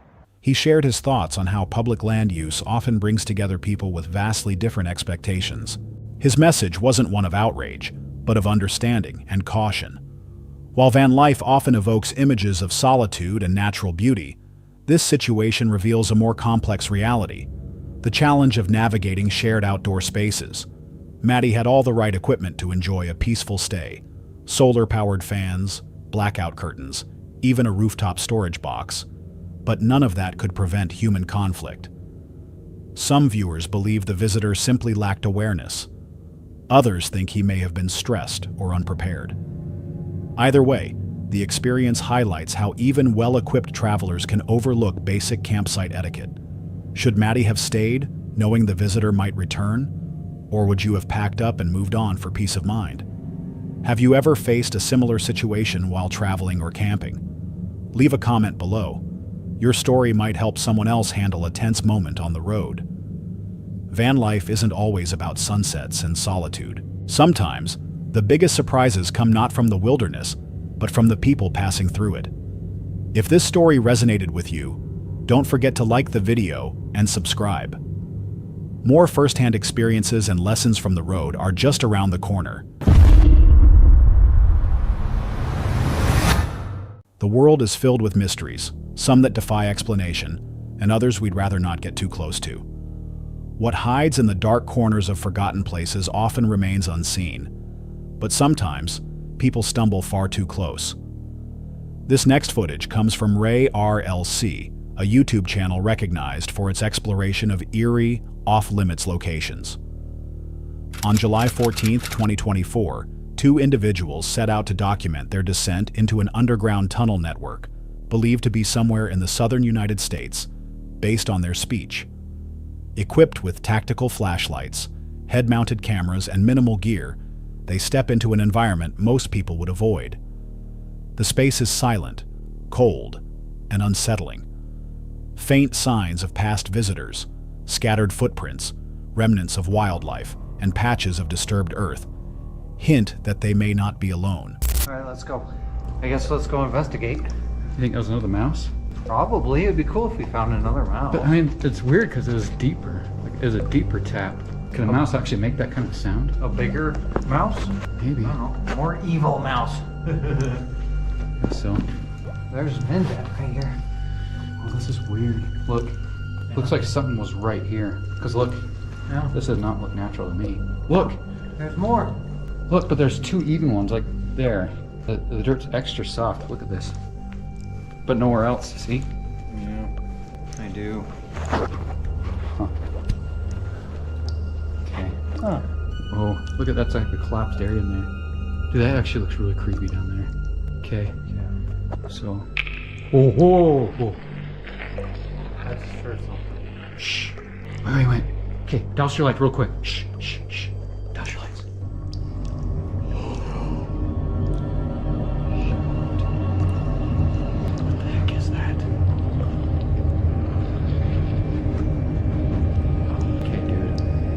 Let's get out of here. Dude, it's coming.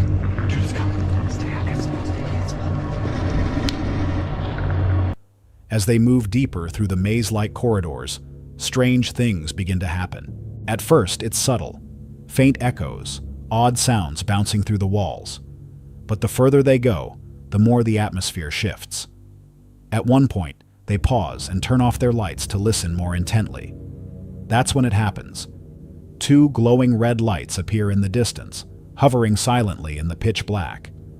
A low, animalistic growl soon follows, deeper than anything natural. In that moment, instinct takes over. The explorers whisper frantically, trying to keep calm while navigating unstable ground, narrow ledges, and sharp drop-offs. Every step becomes a risk. That's the way out. Wait, but let's just sit here for like a minute. See him coming back. Let's just don't say a word. Let's just sit here for a while. And if it doesn't come back, let's try to find another way out. Okay, let's do that. Okay, it's been a long time. I think we can turn around, son. Yeah, I think it's gone. You don't hear anything. Dude, come this way. Let's go. We gotta go. Shoot. We should have turned the lights on. I can't see where I'm going. Okay, try to turn your lights down or something. Okay. Go. Go. Shoot. Look, turn off, go. Turn off where? Right there, go. Oh. Okay, let's go. Do not fall down that crack. Okay. Dude, there's two cracks that are very deep.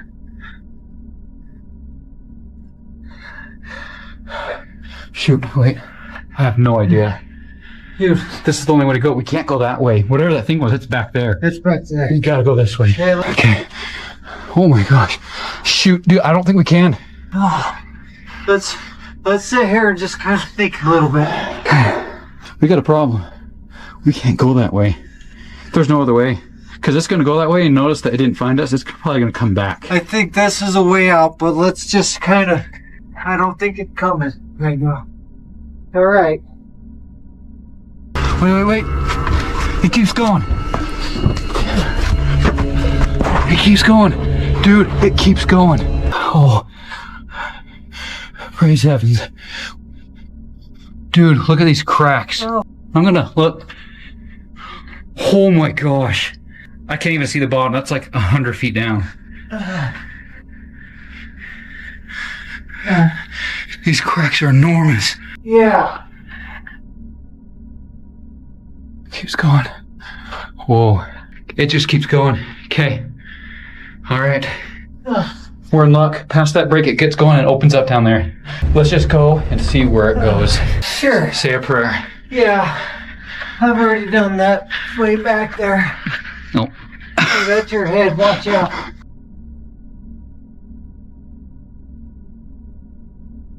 Dude, I am really tired. Oh, I see light. What? Turn off your light. What? Sure. Oh, sorry. I see light. Light? Dude, that's sunlight. Oh. That's sunlight. Dude, let's go. We're saved. Oh, praise be the light of day. We're gonna live to see another day. With no clear way out, they carefully backtrack through the tunnel, unsure if they're being followed. Eventually, a dim light appears ahead, an exit. They push forward, exhausted and shaken, finally emerging into daylight after a long and disorienting escape. Viewers have speculated wildly about what they saw. Some believe it could have been a large animal, maybe a predator startled by their presence. Others suggest something more obscure, tied to folklore or urban legends surrounding abandoned places. Whatever the explanation, one thing stands out: the environment. These were not safe conditions. Low visibility, poor footing, and lack of communication gear all highlight how even experienced explorers can find themselves at serious risk. It also reinforces the value of preparation. High lumen lighting, thermal cameras, and compact survival kits are not optional in places like this. They're essential. Would you have kept going after seeing those eyes? Or turned around the moment you heard that growl? Let us know what you think was watching them. Was it something natural or something better left undiscovered? And if you're drawn to real encounters that blur the line between reality and fear, make sure to like and subscribe, because sometimes the scariest thing isn't what you hear, it's what you almost see.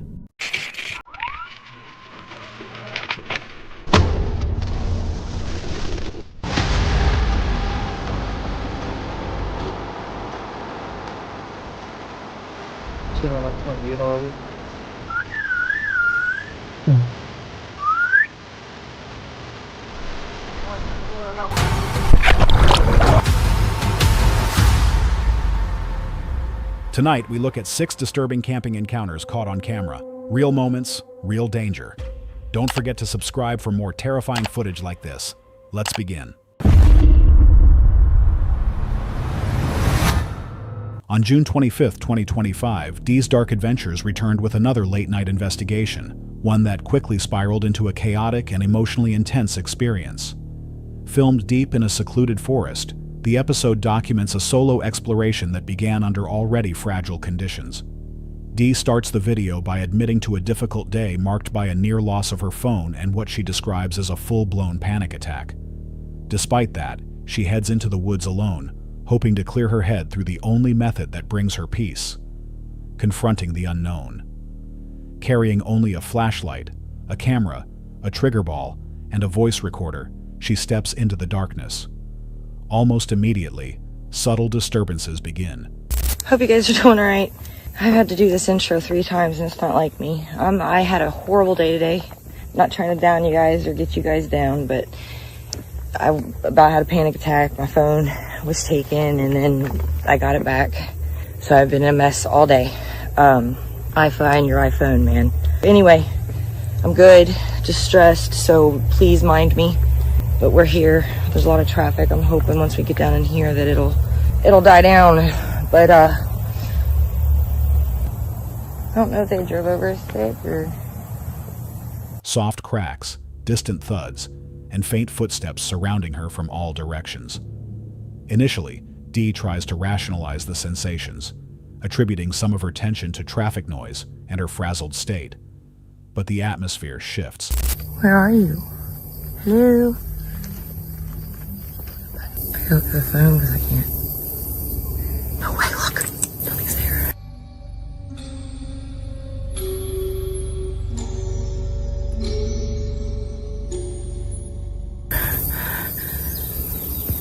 No. Wait, stop. Okay, everything's coming to bed.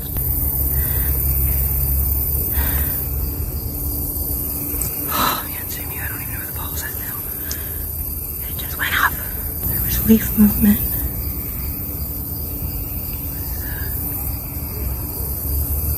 That sounds like electric. Like if you, for a second, it sounded like stay like underneath a power line. Movement to my right. I can't move so fast. You guys are quick. Moving further into the woods, she deploys her trigger ball and attempts to establish contact. She introduces herself respectfully, referencing prior visits and leaving small tokens behind in hopes of building trust. Soon, the ball begins activating on its own, with no apparent physical cause. As the activity increases, so does the unease. Dee starts reporting faint voices, odd electrical hums, and the chilling sense of being watched. Shadows dart through the trees, and her attempts to track them only heighten her anxiety. A particularly disturbing moment comes when she realizes the familiar trailhead, the one she's entered from before, appears completely altered. Oh, I saw that pointy shadow there, got me.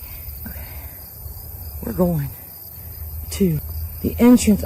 Maybe if I run, no, don't run. I'm gonna walk really fast. Here we go. Walking fast. Faces past as I'm entrance bound. Doodle-doo-doo-doo. Doodle-doo-doo-doo. Maybe if I sing, I'll probably hate it more. Here we go. Okay. Walking through the woods, no problem. Oh, this is my own song, don't take it. Walking through the woods, no problem. Oh, why does every YouTuber end it with a song? So funny. Okay. Ooh. Hi. That's 2.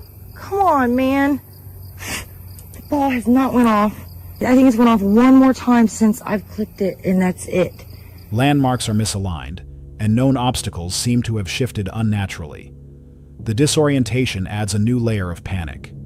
At one point, she glimpses a pale shape cutting through the trees. On the back of that trail down there. It smells like death so bad it panics me. I saw that Whitefoot thing. I just heard that screech. I'm out, man. They're freaking out. I'm freaking out. It's going to be a terrible video. You all are going to hate it. I've probably already clicked away. Sorry for acting a fool in your woods. I apologize. Thank you for allowing me to be here, and I'm going to make it. Dang it.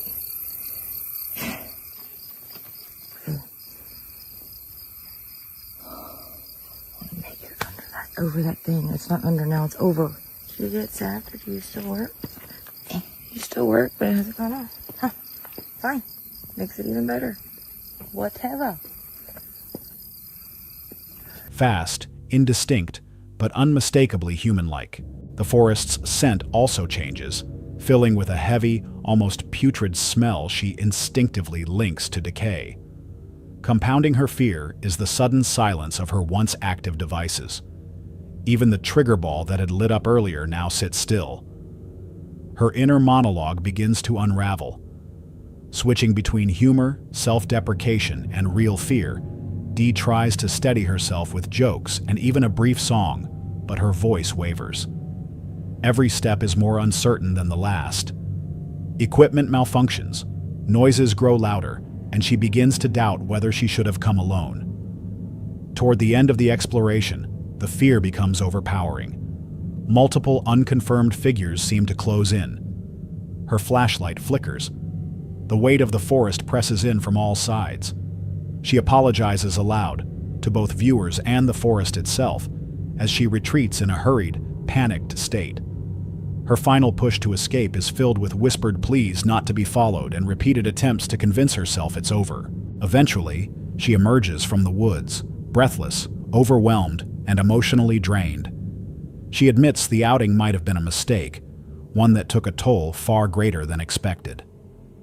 This episode felt different, not just because of the activity, but because of how deeply it affected Dee. Whether the changes to the trail and the device's silence were paranormal or psychological, the emotional breakdown was real. It's possible her heightened stress made her more susceptible to interpreting stimuli as threats, or perhaps the forest simply responded to her energy. Do you think the forest was reacting to her vulnerability, or was something already there, waiting? Drop your thoughts in the comments, and remember, sometimes the scariest thing isn't what's out there. It's how far into yourself you're willing to go. Hold on a sec. If you're enjoying this so far, make sure to hit that subscribe button. Let's continue.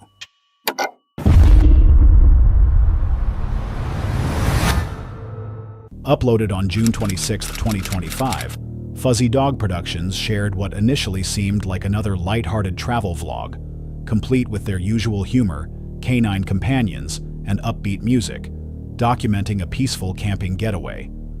Their destination this time was Sweetwater Campground in Brewster, Massachusetts. What began as a spontaneous evening drive turned into a strangely memorable experience. Departing around 7 p.m., the couple aimed to reach their campsite late, hoping to wake up surrounded by nature. However, arriving after dark proved more challenging than expected. Narrow roads, poor signage, and a missed turn led them through the wrong section of the campground before they finally reached their reserved spot. After some frustration and a detour through unfamiliar lanes, they managed to set up camp and unwind.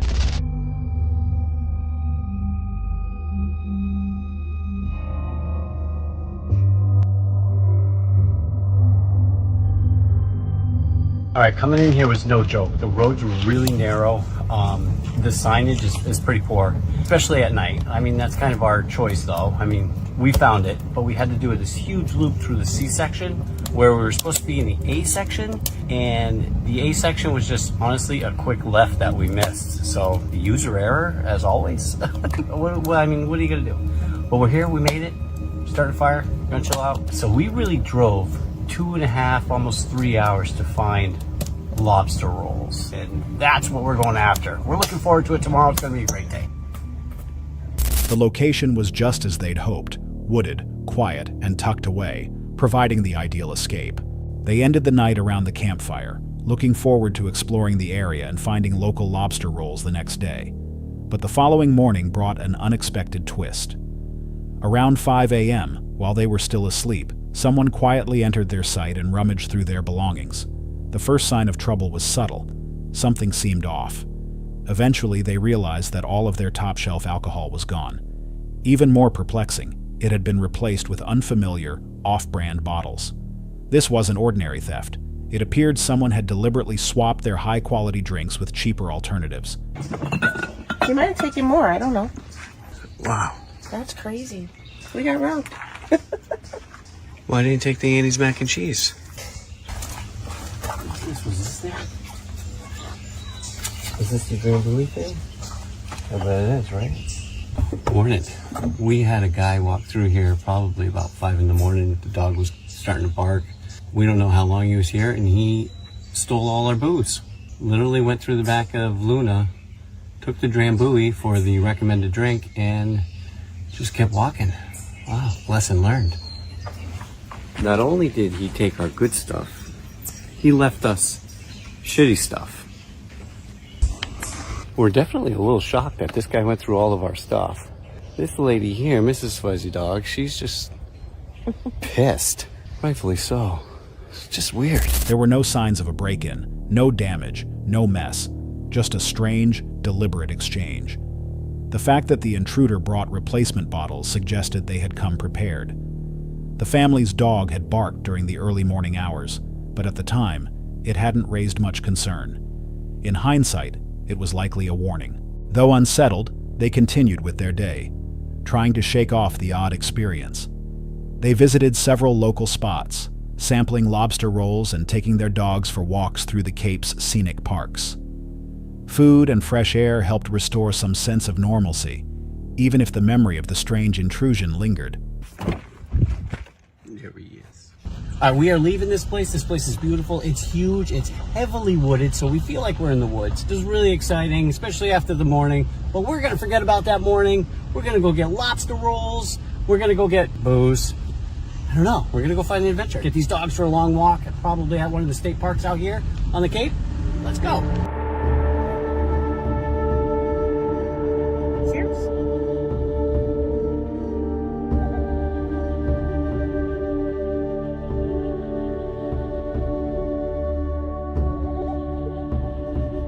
Perfect. It's pretty good. Hi, Haggerty.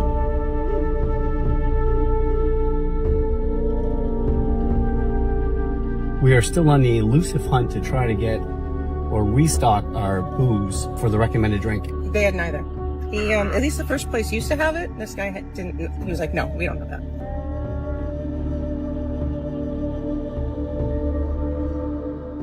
Despite their best efforts to move on, the questions remained.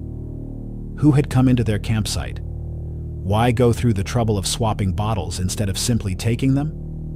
And what might have happened had someone awakened mid-incident? Back at camp, the couple retreated into their camper for the night.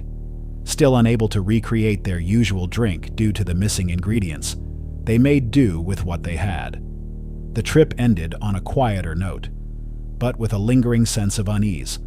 The calculated nature of the swap suggests this wasn't just a random act. It's possible the person had done this before, perhaps even watching from a distance and waiting for the right moment. The absence of other missing items supports the idea that they came with a very specific intention. Was this a prank, a strange ritual, or something more disturbing? The idea that someone could silently enter your space, swap your belongings, and disappear without a trace is deeply unsettling. What do you think happened here? Let us know in the comments. In one of the most unnerving solo exploration videos of the year, Indonesian content creator Debbie Pertanti returned with a chilling overnight trip into Hutan Pesugihan, a forest infamous for its eerie legends and feared spiritual associations. Taking inspiration from fellow explorers Maz Kisid and Bang Ivan, Debbie set out to test her courage by spending a night in the same part of the woods where both had previously reported unexplained encounters. Oke, teman-teman, ini saya berada di hutan pesugihan ya, teman-teman. Dimana saya nonton channelnya Mas Gesit dan Bang Ivan. Dan aduh, saya udah parno duluan ini. Saya nyampe sini kemalaman, teman-teman. Karena saya nanya-nanya sama Mas Gesit. Dan saya kayaknya, aduh, ini mau buka ini aja, teman-teman, hammock. Her original plan was simple. Set up a hammock, cook a quick meal, and quietly observe the forest. But almost everything about the night would deviate from her expectations. Getting to the location was its own ordeal. Delays and wrong turns slowed her progress as she searched for the only identifying landmark, a white sack hung from a tree, often confused with the ghostly figure of a Pocong, a traditional spirit in local lore. After finally arriving near dusk, Debbie, visibly tense but determined, set up camp directly across from the ominous sack. She prepared a modest meal and tried to focus on the routine, but the sounds began early.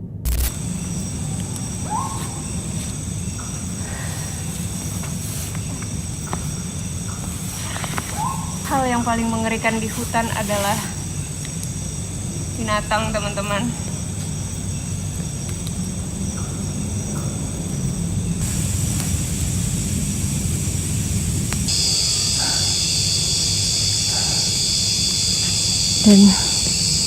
Unsettling rustles and movements in the forest hinted that she might not be alone.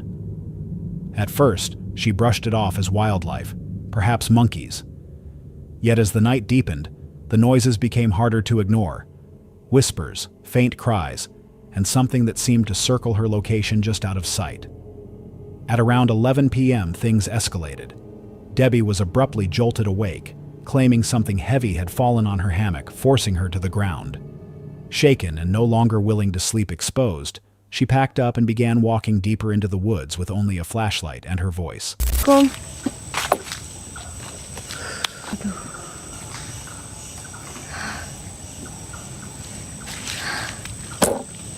Kok saya ngeri banget ya di sini.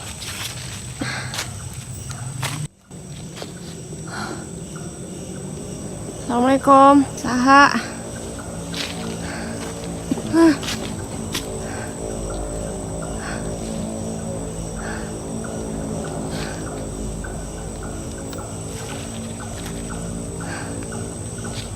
Ih, kayak ada yang ngikutin. Ih. Siapa?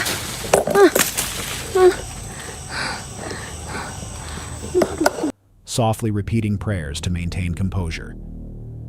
As she wandered further, she reported a sudden temperature drop, oppressive heat giving way to a cold, damp chill. The atmosphere grew heavier with every step. Her flashlight trembled in her hand as she documented dense trees, obscure shapes, and noises that defied logic. Branches snapped. Distant voices seemed to answer one another. She began feeling stalked. Her anxiety mounted visibly. Multiple times, she appeared on the verge of collapse. Aduh. Tuh, ada batang pohon nih. Jangan ada yang ikut. Jangan ada yang ikut. Saya mau pulang. Tolong. Udah, jangan ada yang ikut. Tolong. Aduh, ya Allah. Saya udah bener-bener gak fokus nih jalan nih. Even more unsettling, she referenced how both Maz Kesset and Bang Ivan, who had come here together, once called the fear in this place luar biasa, extraordinary, and now she was experiencing it alone. Eventually, her fear peaked. What she believed were ghostly voices became more distinct. Her flashlight flickered. Debbie aborted the exploration and started making her way back, whispering into the dark for anything following her to stop. The tension in her voice revealed a deep, genuine dread. Oke, teman-teman.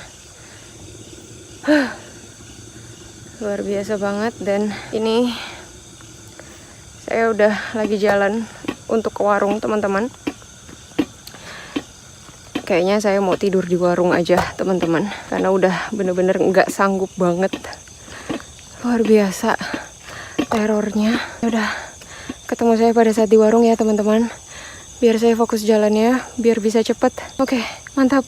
Oke, teman-teman, alhamdulillah saya udah di warung dan kayaknya saya mau lanjut tidur di sini aja, teman-teman. Udah, saya nggak bisa berkata apa-apa lagi, teman-teman. Terima kasih banyak supportnya. Selalu nungguin video saya, teman-teman, dan semoga teman-teman sehat-sehat selalu ya. Amin. Oke, saya tutup video ini, teman-teman. Wassalamualaikum warahmatullahi wabarakatuh, teman-teman. Mantap. Finally, she reached a small roadside shelter near the forest's edge and chose to stay there for the night, admitting she couldn't continue. Her final reflections were filled with exhaustion and gratitude, thankful to be safe, but emotionally spent. She had no dramatic statements, no exaggerated fear, just raw honesty. The psychological toll of exploring such a location alone is immense. Whether supernatural or not, the combination of cultural fears, night sounds, isolation, and folklore can produce intense anxiety, even hallucinations. Still, the consistency in experiences between Debbie and earlier explorers raises questions. Are there patterns here, or does fear feed itself in places like this? Do you believe Debbie was simply overwhelmed by fear, or did something truly follow her in the forest? Share your thoughts below. Some places feel wrong for a reason, and this might be one of them. The latest episode from Four Wheels to Freedom, a channel centered around full-time road travel, opens with lighthearted reflections and celebratory vibes. As the couple wraps up their journey across Spain and France, they look back on recent adventures, a freshly cleaned van, and the joy of hitting their first major YouTube milestone, 100 subscribers. It's a cozy, cheerful start, complete with casual humor and a few cameos from their lovable dog, Jackson. What follows is a charming mix of gratitude, travel memories, and plans for the future. They hint at 2 major international trips coming next year, while promising more UK-based camping content in the meantime. Just want to say thank you to all our new subscribers. We're now at 100 subscribers. Whoop, whoop. I'm gonna have a drink tonight, guys, because that was the middle of the night I hit 100. Our aim is by the end of, no, I don't know what, my aim was actually by the end of this year to get to 100 subscribers, and I'm there halfway through the year. So maybe we could get another 100 subscribers before the end of the year. I look like I got a bit of colour, don't I, guys? Do you think? Right, guys, so we'll catch you on the next one. I'll think the next one for you, maybe reviewing a campsite, a restaurant, because they do food here, so we're going to have a little review of the restaurant. Guys, also, comment below what sort of videos would you like to see from us when we're back in England. Obviously, we'll do some English campsites, but would you like to see some day in the lives of us in the UK? Oh, we've got a visitor. Hello, darling. You come to say hello to the vlog of your waggy tail. Waggy tail. Where's Mr. Waggy tail? Midway through their return from Europe, however, the tone shifts. While cruising along a quiet stretch of French highway en route to the Eurotunnel, they encounter an alarming scene. A vehicle engulfed in flames at the roadside. As smoke fills the air and intense heat radiates from the burning wreck, the couple slows down cautiously, documenting the situation while speculating about the type of vehicle and whether help has arrived. Soon, a fire truck is seen navigating its way toward the blaze, struggling through traffic to reach the scene. Despite the tense moment, the couple stays calm, makes sure they're out of danger, and continues their journey. Oh, bloody hell, we've got a bit of a... That's a car or a lorry or something. That's black. Yeah, it's a car there. Bloody hell. Oh, they've got out. Yeah, he's there. He's out of it. Filming it.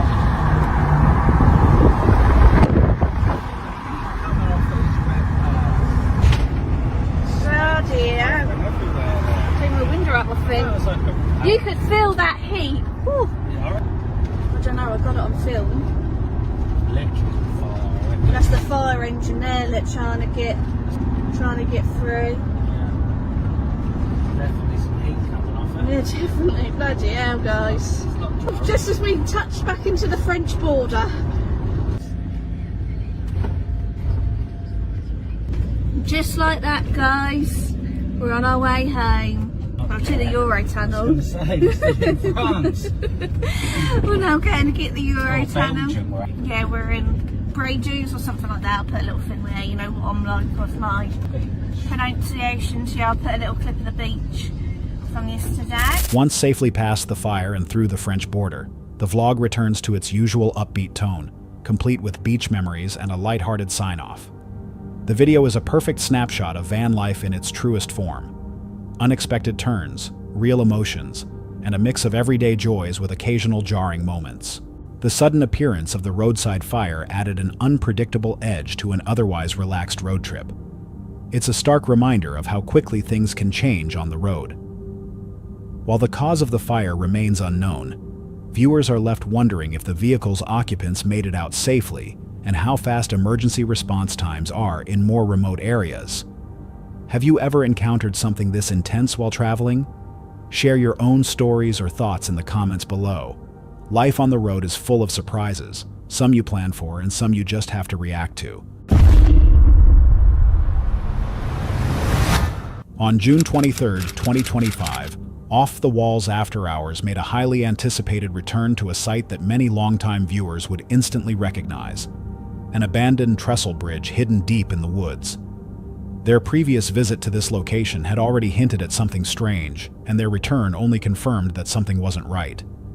The video begins with a nostalgic tone, but within moments of arrival, the crew is thrown off guard when a rock suddenly strikes the tracks near one of them, producing a spark and setting an ominous tone for the rest of the night.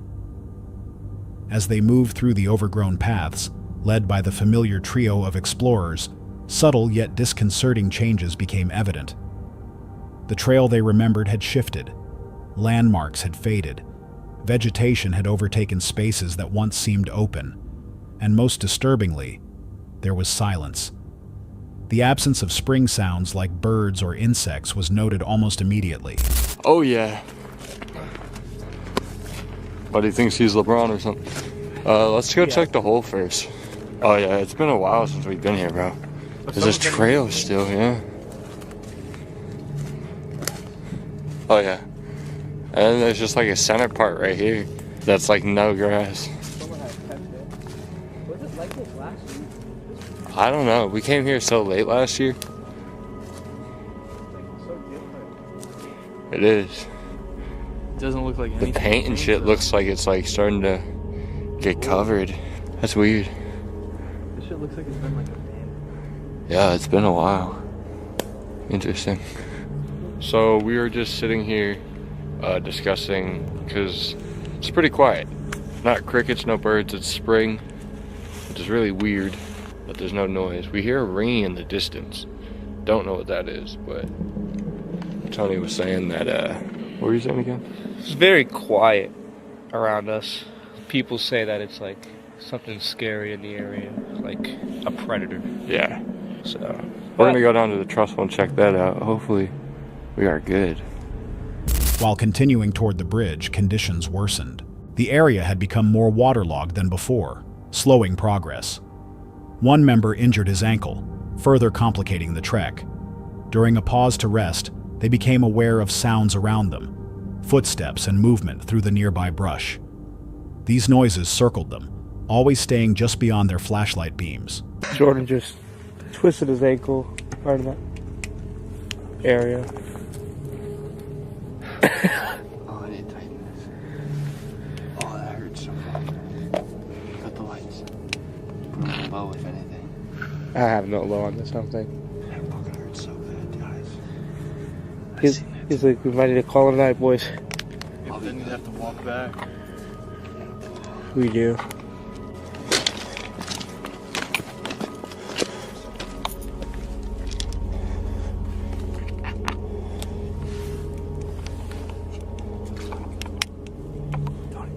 Dude, there's something right there. Something right there, though. It was right that way. It was like a rock. Crossing the bridge brought no relief. A large can abruptly rolled across the tracks, though no one could determine where it came from. Metallic echoes came from the shadows, and every attempt to trace their source came up empty. Reaching the location of a past encounter, they found new items scattered in the area, objects like rope and gloves that hadn't been there before. Just as they were processing this, another rock struck the track nearby, again producing a spark. It had been thrown with such precision that it ignited on impact. That moment shifted the crew's mood from anxious to alarmed. Dude, what the f***? A rock just sparked in front of my f***ing face. Oh, you're tripping, dude. Dude. No, I told you. It sounded like something. I kid you not, a rock literally hit the track like, and sparked. Right next to each other, literally. Yo. That was coming towards us fast as fuck. Tony, pull your phone out so you can record. This might die. I want to get everything on footage right now. What the f***? Dude. Guys. Dude, it got, no, it was like right in front of me, dog. It hit the track and it fucking lit up like a fucking spark. Okay, let's be real and stop for a second. Because what the f threw that at us? The first one was... If y'all are not playing...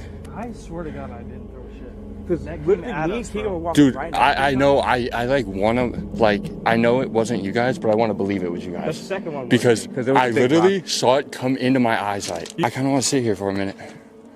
Shortly after, a second rock was thrown, this time from a different direction. Tension peaked. Batteries started draining unexpectedly, flashlights dimmed, and the woods, already silent, felt suffocating. The whistle? Yeah, I heard it. No, you didn't. I did. It came from right in there. That whistle... Shut up. Shut up. That whistle, dude.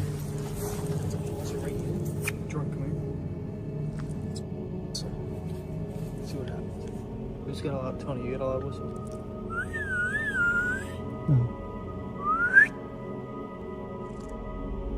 Nothing.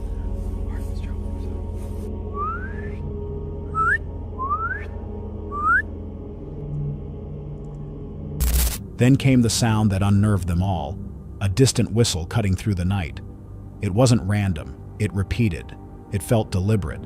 They attempted to respond with whistles of their own, but were met with silence, and then more movement in the undergrowth. That was the breaking point. The crew decided to retreat, leaving behind any thoughts of a deeper investigation. With no visible threats and no clear explanation, the night closed out not with answers, but with more questions. The experience was marked by carefully timed disturbances, objects thrown with precision, untraceable noises, and an eerie silence. These patterns suggest a calculated presence rather than coincidence.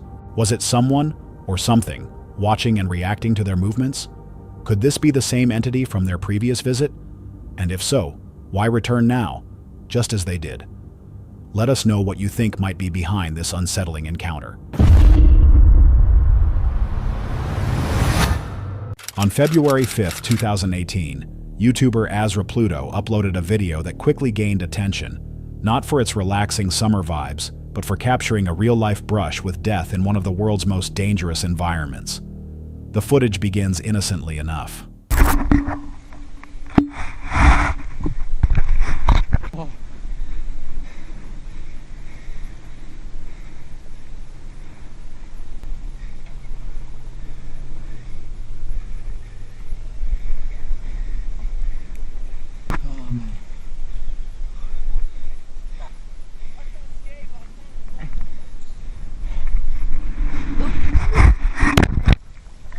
Oh. Boy, dude, I want to know that.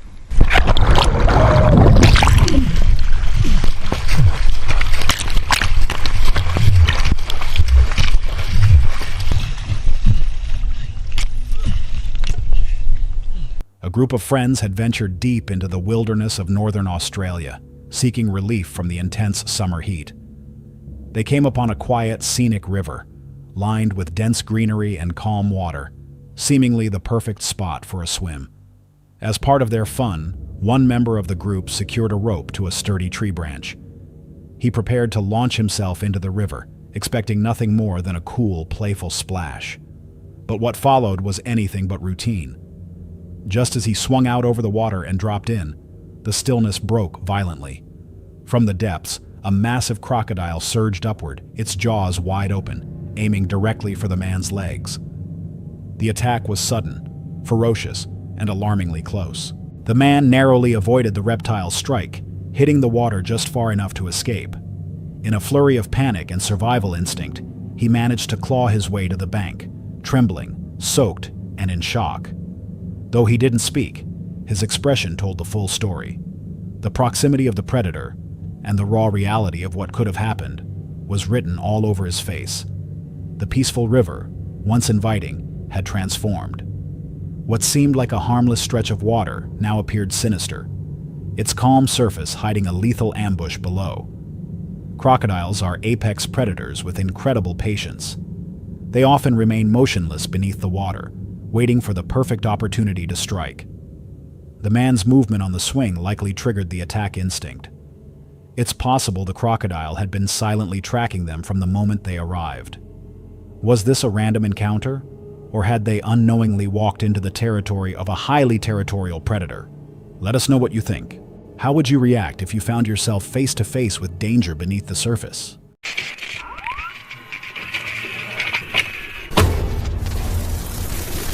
Come on! Come on, it's coming! Because we got one of the tornado sirens right over here.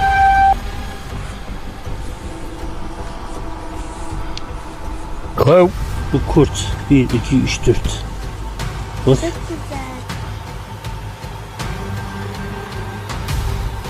It is an animal of some description. It's big and it is a dark colour. Tonight, we look at 6 disturbing camping encounters caught on camera. Real moments, real danger. Don't forget to subscribe for more terrifying footage like this. Let's begin. Chelsea Maxine is a solo traveler navigating life after a major personal shift. Having moved everything she owned into storage, she chose to begin a new lifestyle centered around vehicle living, a growing path embraced by many in the van life and car camping community. In this particular video, Chelsea recounts her very first night sleeping inside her car. What began as a hopeful step toward independence soon devolved into a deeply unsettling experience. After losing her home, Chelsea moved her belongings into storage and set off with her dog and cat to test out life on the road. She intended this first trip to be short, a trial run to build confidence. Guys, I have to go to the bathroom so bad. I'm really hoping this Walgreens is open. It looks like it. And what do I need? What do I need? I need to take my wallet just in case they want me to buy something to use the restroom, which hopefully they don't, because I cannot hold it enough. Oh my gosh. Oh, I gotta go. I'm trying to put the dollar bills in my wallet and they won't go in. Oh, I need my keys too. That's what I need. Oh, I needed my mask. Oh my gosh, I need too many things. Where's my mask? It's right here. Oh my gosh, I've had to go. You guys, I'm not kidding. I've had to go for like the last hour. During a late-night stop at a Walgreens to use the restroom and grab supplies, Chelsea's night began to feel off. After returning to her vehicle, she continued driving down an empty road adorned with Halloween decorations. One particular ornament, a ghostly figure hanging from a tree, gave her a brief scare, setting the tone for the tense night ahead. So at this point in the trip, I got really tired. I researched the different places that I could park at and spend the night. I ended up choosing this particular parking lot because it was deemed very safe. So at least most people said parking lots at this business were safe. It didn't mean that this particular one was safe. So I was still a little iffy about it because I wasn't sure. But I was so exhausted, I needed to pull over and sleep somewhere. So as soon as I did, that's when I seen this truck pull in. And if you watched the last episode, you know that there was somebody following me and it got really scary and sketchy. And is this the same person? I don't know, but it really seemed like it, and it seemed pretty sketch. So later, she parked in a lot that had been recommended online as a safe spot for overnight vehicle dwellers. Although hesitant, she decided to trust the reviews due to sheer exhaustion. But shortly after she settled in, she noticed a truck pulling into the same lot. One she believed had been following her earlier in the evening. Please don't be a truck. Is that a truck? It is a freaking truck. Oh my god. I kept noticing this truck following me, and it followed me all the way on. Oh jeez, Louise. I was scared. Still, it's like chilling. What is it doing? And why would it come down here? Like, unless it's going to McDonald's. No, it's not. What the heck?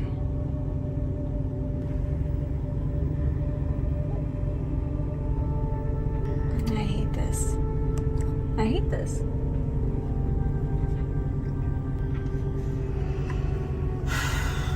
I literally thought where I was at was going to be a safe place to just sleep because they allow RV people and van life people to sleep here. We're gonna have to see if he comes back. I was gonna get into the back of my vehicle, but I'm just gonna wait it out because I don't like this. I noticed a truck was still following me. The vehicle didn't just pass by. It circled the lot several times. The repeated presence raised immediate red flags. Her anxiety spiked as the truck drove by slowly, its headlights casting long beams into her car. Although the driver never approached, the persistent circling felt deliberate and threatening. Fine. Wait, is that the truck again? Seriously, I am so frustrated. Alright, I'm gonna put my chair. Oh, I can't put it back. Fuck. I was completely fine with this until it looks like the truck turned around and is coming back through the light. I don't know. I guess I should check this way too.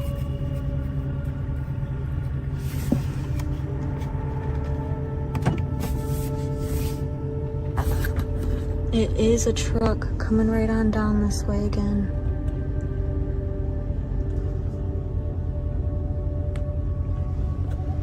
Chelsea contemplated moving to the back of her vehicle to sleep, but ultimately stayed in the driver's seat, hiding in the dark, unsure of what the truck might do next. After some time and multiple returns by the suspicious vehicle, she made the decision to leave and search for another place to spend the night. Somewhere more secluded, even if it lacked online reviews. I'm so tired. I don't think I'm gonna live stream because then I'd have to turn on a light. And I don't have any curtains in here yet. So if I shine my light around, people are gonna know that someone's in here. And I don't want that. But also if they're looking here, they can see me. So that's a little freaky, but I'm trying not to be freaked out. I mean, people did say to tape up trash bags. Maybe I should do that. Do I have any? I think I do. That would honestly be a way better situation to do that. And then I could actually live stream. Maybe I will do that. Because I just don't like that people can actually look in here. I don't like that at all. I need to muster up the energy to get up. Just do, because my safety is more important than me sleeping right now. But time to get up and duct tape some trash bags onto the windows. This is what it looked like when I finished taping the trash bags up. Looks pretty, not great. So at the second location, though the environment felt slightly safer, it came with its own challenges. There were no street lights, and the absence of window coverings left her feeling exposed. To remedy this, Chelsea taped black trash bags over the windows using duct tape. It wasn't ideal, but it provided enough of a visual barrier to help her feel somewhat secure. Eventually, the stress gave way to exhaustion. She fell asleep behind the makeshift window coverings, realizing that the freedom of van life also came with constant vigilance. This encounter highlights a sobering aspect of solo travel, particularly for women, the fine line between independence and vulnerability. Whether the truck was merely a coincidence or something more sinister remains unclear, but the psychological toll of feeling watched or followed is real, especially when sleeping in unfamiliar. Hold on a sec. If you're enjoying this so far, make sure to hit that subscribe button. Let's continue.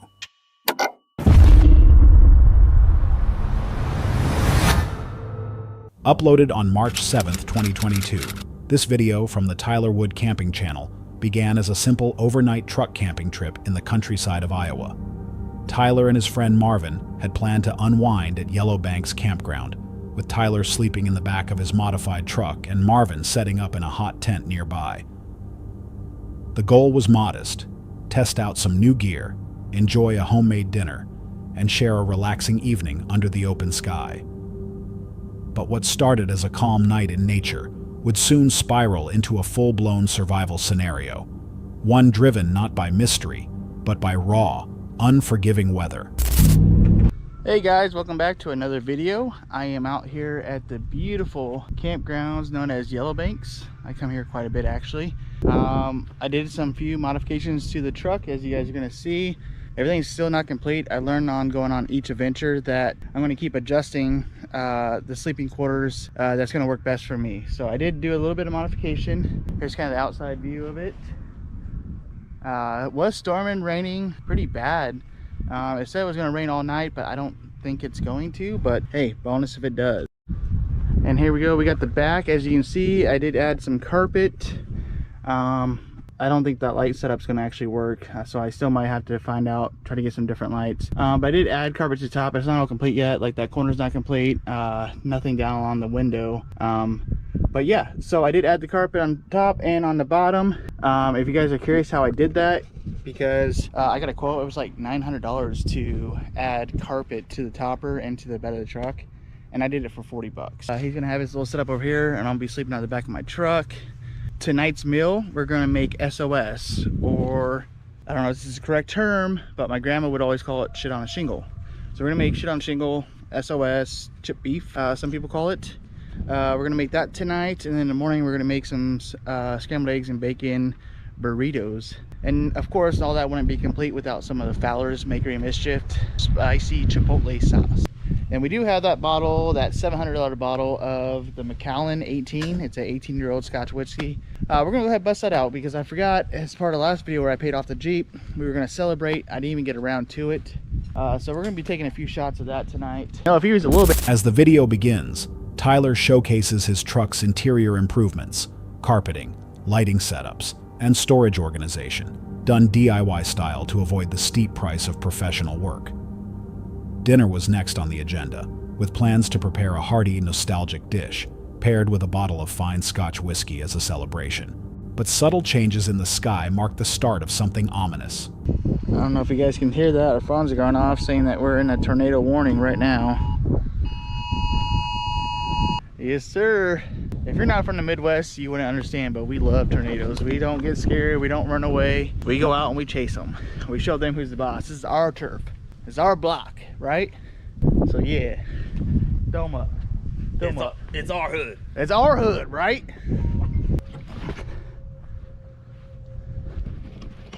I don't know if you guys can hear it, but tornado sirens are going off now. Which is surprising, you know, it's not really surprising this time of year. I mean, the other day it was like 65 degrees out.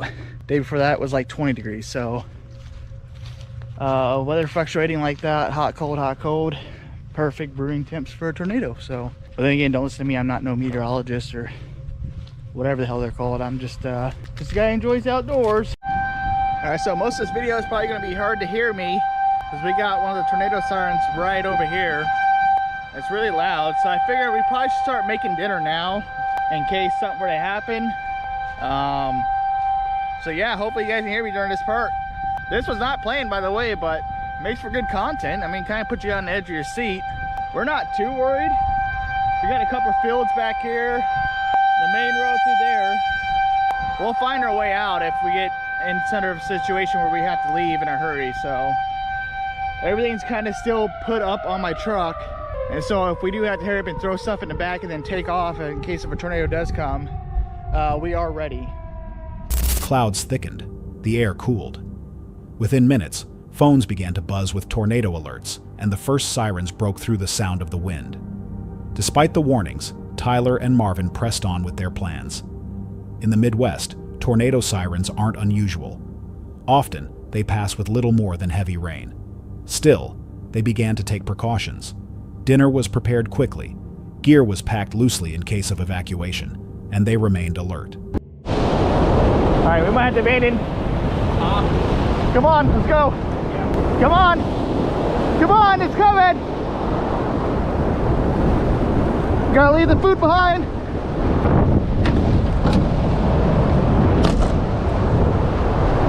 Come on, let's go. South of Highway G24 and R57, very specific location. Ooh, crazy. In Norwalk, that is part of the apparent tornado path. So again, starting to talk about damage in. Oh man, his shelter's gone. In Norwalk, several houses. We haven't gotten a sense of what that damage is yet. One is going to start wondering if we're going to start seeing windows blown out. Well, we just lost dinner. I was gonna make SOS for you guys, but yeah, this is crazy. The National Weather Service in Des Moines has issued a tornado warning for southeastern Lucas County. That's right where we're at right now. We're in Des Moines. Eastern Decatur County in south central Iowa. Southeastern Clark County in south central Iowa until 6 p.m. It's 5 5:22 p.m., a confirmed large and extremely dangerous tornado was located moving northeast at 45 miles per hour. This is a particularly dangerous situation. Take cover now. Expected hazards included a damaging tornado. Tornadic debris has been confirmed by radar. The following impacts are expected. You are in a life-threatening situation. That's crazy. Now we gotta try to salvage what's left of camp. Dinner tonight is no longer gonna be SOS. As you guys saw me making it, I mean, yeah, it got a little dark out, but all of a sudden that storm just came out of nowhere. I mean, those winds had to be, I don't even know, 50, 60 mile an hour winds. Super crazy. Everything's lost. As you can see, the whole campsite's just gone. We gotta start trying to find out exactly where everything is. There's 3 tornadoes on the ground. I mean, this is wild. There's our dinner sitting right there. We gotta pick up all this trash that we had accumulated on our campground. Storm or no storm, you know, pick up after yourself. Then the storm arrived, faster and stronger than expected. The wind picked up rapidly, bending trees and cutting visibility. Weather reports now confirmed multiple tornadoes in the area. The tone shifted from casual to urgent. In seconds, their plans unraveled. Marvin's tent was torn apart. Tyler's cooking setup was scattered across the site. Branches snapped, structures collapsed. The storm, now producing wind gusts over 60 miles per hour, cut straight through the campground. All right, well, I'm gonna let you go. I gotta start trying to find everything, so. All right, love you, be safe. I too, always. Bye. Bye. Had to give a quick update to the wife, let her know we just kind of survived a tornado. This is wild. Whole campsite's gone, man. I mean, I could replace this, not, you know, the end of the world. I'm not gonna put anyone in safety at first. But siren just going back off again. Like I said, there's 3 confirmed tornadoes on the ground. And to be honest, as crazy as that was, I still don't want to leave. I want to stay in and hunker it down. This one's for you, Steve. This thing's melted down. I was going to show you guys earlier too. This is the hail that was coming down as well. It was a little bit bigger than this, not by much, maybe like half the size of a golf ball, but yeah, crazy. As they scrambled to gather their belongings, more alerts came in. The tornado was confirmed on the ground, moving toward their location. With little time left, they abandoned dinner and raced to evacuate. All right, so he's heading out, not to abandon camping tonight, but yeah, so here's what the tornado did. I think that was already there, that cut. It knocked all these branches up and over, flooded this whole area. We're just on our way to go up to Burger King, go get some food since our dinner is out, spread all across the woods. And we got, I mean, look at this. Damage everywhere. Oh my gosh, look at that. The whole base of that tree came down from top of that. Yeah. Oh, and it blew the gate and hit his truck too. Pretty good, man. Tree landed right on this house. Oh, look at that house. Oh, no way. Oh, perfect, love. Here, let me get this on video. Yeah. I'll call you back. Oh my gosh. This whole house is gone, guys. Whole house is gone. Crazy. Yeah, I'm gonna try to go back and show you guys everything that happened, but there's a couple trucks flipped over on the side of the road over there. While the video contains no paranormal activity or unexplained phenomena, it offers a rare and raw look into what it's like to be caught in nature's chaos with little warning. What began as a test of comfort and setup quickly became a test of instincts and survival. For truck campers and van life enthusiasts, it's a reminder that no matter how prepared you are, nature has the final say.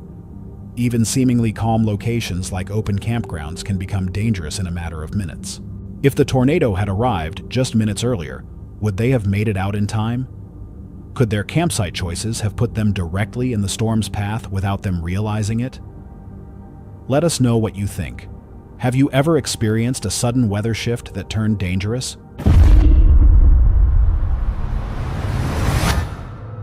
The video opens with a solo camper venturing into a quiet woodland area in the UK for a 24-hour stay. His goal is simple but challenging: survive with minimal gear, relying on a low-profile shelter and the hope of catching his own dinner. Hello everybody, and thank you for joining me back in the woods once again. We're going to be staying in a low-profile shelter in the middle of the woods for 24 hours, hunting my own dinner hopefully. I am going to have to be a bit careful with these cartridges though today. I've only brought 4 out with me, so my shooting really will depend on whether I go hungry or not tonight. Sometimes it is nice just come out with minimal gear. It makes things a little less stressful, I believe.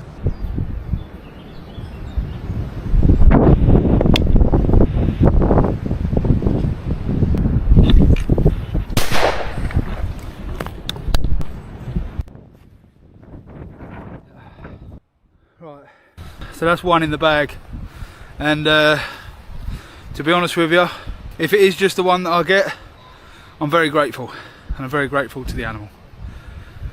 It's the hard bit over. Process it now, and I shall put it with my noodles. So we're going to have a pigeon chow mein. He's brought only 4 shotgun shells, meaning his ability to eat depends entirely on his accuracy. Early on, he manages to take down a pigeon. Grateful for the success, he begins cleaning and preparing the bird, planning to cook it with instant noodles over an open fire later that evening. But this trip isn't just about bushcraft or minimalist camping. Something else brought him to this location. Something strange he witnessed earlier that day. So now the water's on the boil, I can have 5 minutes chat. The creature that I caught on my mobile phone whilst out walking with the family, obviously it is an animal of some description. It's big and it is a dark colour. Obviously it was a complete disaster this morning trying to drone footage it. The drone got crashed and lost for a little while. But yeah, I mean, the size of it, the way it moved in that slight, it was very, very jiggly, the footage, because it was so far away. All I had was mobile. I was trying to zoom in and the sunlight was reflecting onto my phone. I couldn't see a lot, so it was up and down. But what I did get, I am grateful for, because had I not got any sort of footage of it, no one would have ever probably believed that I see it. But the kids made a little bit of noise, and eventually it left. It went through the other side of the field. But that's why I'm camping here tonight. We're a stone's throw from that field. This is a place I camp regular. So yeah, I've strategically already put out a couple of trail cams. So hopefully they may bring something. Obviously trail cams have brought some funny things up in the woodlands that I've caught on many trail camera down in the big forest before. But yeah. While out walking with his family near a field close to his usual campsite, he saw a large, dark figure moving at a distance. He managed to capture a brief video on his phone, a shaky and sun-blinded clip, but enough to show something moving through the landscape that didn't resemble a fox or domestic dog. The creature's movement was smooth, deliberate, and fast. It disappeared into the tree line after his children made noise. Though the footage was far from clear, it left a strong impression. That's why he chose to camp nearby. He placed trail cameras in the surrounding area, hoping to catch better evidence of what he saw. Just before it does get too dark, I want to get myself into position with the night vision goggles in that field where we captured that creature on camera. See what's going on during the night. But I'm going to have to turn this camera off and the light off before I get there, otherwise obviously I'm going to give myself away.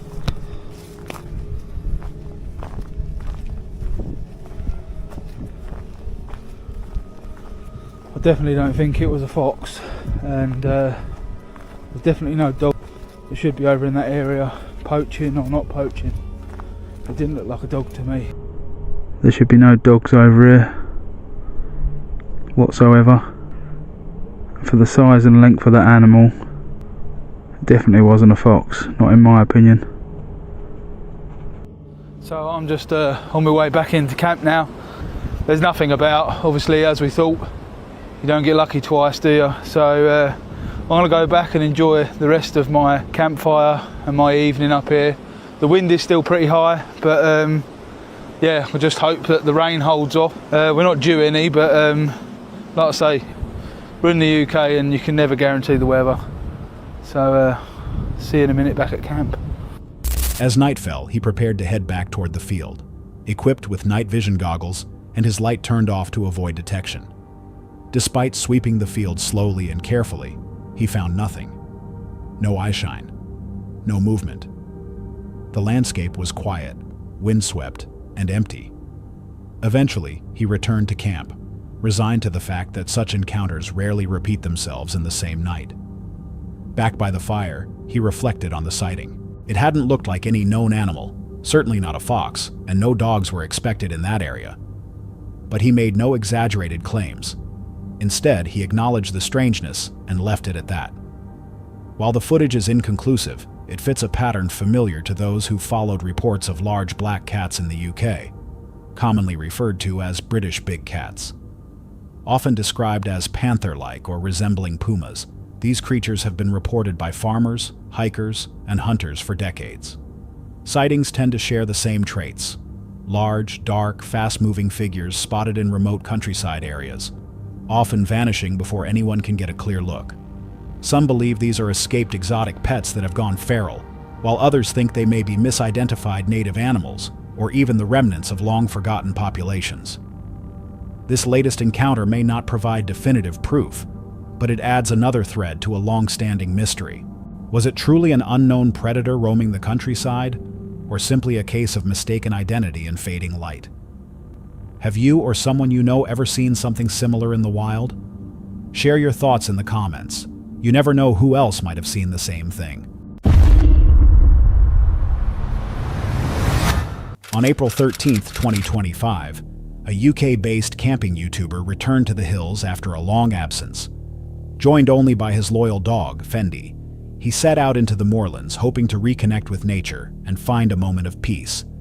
The plan was simple: hike into the ruins of an old reservoir settlement, enjoy the views, and clear his head. But by the end of the night, that search for solitude would be overshadowed by a lingering sense that something, or someone, may have been watching. So, we're finally out, and as you can see, Fendi's enjoying herself. He's such an idiot. How long is it since I last did a video? A couple of months, isn't it? Now I just really just need to get out and get away from it all. And I really hope that nothing weird happens tonight, because I just need to be out in a bit of solace. Come on, mate, you can do it. Come here, mate, you got turd hanging out your ass. And as you can see, absolutely glorious out. But I've waited until 6 o'clock at night to come out, because obviously it's too warm for Fendi. It's been about 20 degrees Celsius today, -1 tonight. Nuts, isn't it? Hey up, what's this? Someone's little shelter. There's loads of these structures up here. They were all built by navvies when they were building the reservoirs. There's reservoirs all over here, dotted about everywhere. Look, this is where one of them's been mined out, or that might have even been a dwelling there. Another dwelling there. All these, that would have been a dwelling there. All these walls here, look, dry stone walls. All little villages and that dotted about up here up on moors. Absolutely love it up here. Wrong way. He arrived late in the day, waiting until the sun dipped lower to avoid the heat for his dog. The location was familiar. A little scrap. Yeah, so I might have to find somewhere a bit different. Mind you, it is a bit early. There's another corridor into some more dwellings, another little village. This would be my preferred spot, with this view out over here. And the sun will rise, sun will set over there, and it should rise over there somewhere. So I'd love to pitch tent here and get a nice sunrise in the morning and a sunset tonight, but we'll see. Expansive moorland surrounded by weathered stone walls and remnants of once inhabited villages. Dry stacked walls, hollowed out shelters, and scattered ruins lined the trail, remnants of the workers, known locally as navvies, who once built the area's railways and reservoirs. Many of these structures have stood for centuries, and the hiker knew them well. I knew something was going to go wrong. This sleep pad, it's just gone down. I've blown it up twice, and I've made sure that the valve is seated correctly. Now I don't know if Fendi's popped it by walking on it, but she hasn't popped any of my other ones. But I've had a bottle of wine, and I've drove here, so I'm just going to have to stick it out. Normally when this had happened, I'd just chill out for a bit and then go home, but because I've had a bottle of wine, I can't drive, so stuck here. I knew something was going to go wrong tonight. I knew it. Was it you? You done it. Look, what are you doing? Oi. As night approached, he pitched his tent near one of the stone ruins, choosing a spot that offered both a view of the sunset and a clear vantage for sunrise. It was an ideal location, until things started to go wrong. His sleeping mat deflated shortly after setting up camp. Despite re-inflating it and checking the seal, it continued to lose air. With no backup and unable to leave, having had a drink, he resigned himself to a cold night on a foil emergency blanket. Temperatures were expected to fall below freezing. Come this way, pass this way. It breaks me heart, mate. Oh, look. One of these little village things. The little moth there. Can you see his eyes glowing up red? Bet you can't, can you? Let's see what's down here. Imagine living up here back in like the 1800s or whatever. No electricity, no running water, nothing. You just have to have a campfire, wouldn't you, with your mates, huddled up together to keep warm. Look at the night sky as well. Don't know if you'll be able to see it. Oh, stars are out tonight. Of course they are, me and Fendi are out. Where the stars, aren't we? Looks like somebody else has been up here having a bit of a fire, dragging pallets and stuff up. Hey up, little bird, look there. Can you see it? Just on top of the wall. There. Alright mate, we're friends.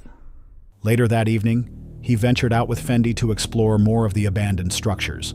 The ruins, once likely bustling with workers, now stood silent under the stars. While filming a segment about the site's history, he noticed signs that others had been there recently. Scorched ground, leftover pallets, evidence of a campfire.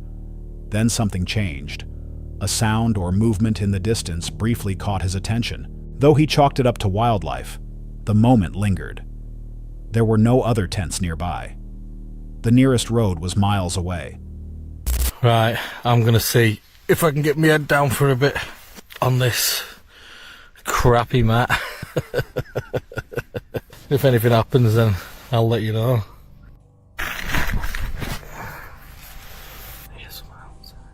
Hello?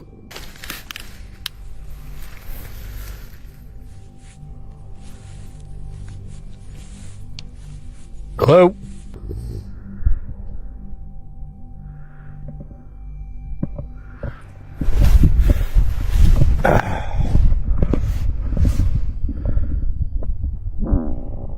Oh, you that duck then? Pretty sure he had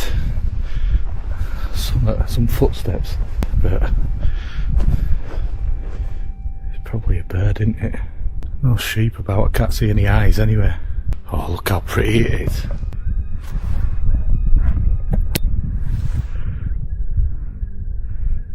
Alright mate, yeah, I can hear birds over there. Returning to his tent, he tried to settle in. But Fendi grew restless, scratching at the fabric near the door and shifting her body toward the wall of the tent. At one point, she stared intently at a single spot. But when he looked outside, there was nothing. No eyeshine, no animals, no sound apart from the distant churn of wind turbines. The wind picked up throughout the night, pushing leaves into the tent's entryway.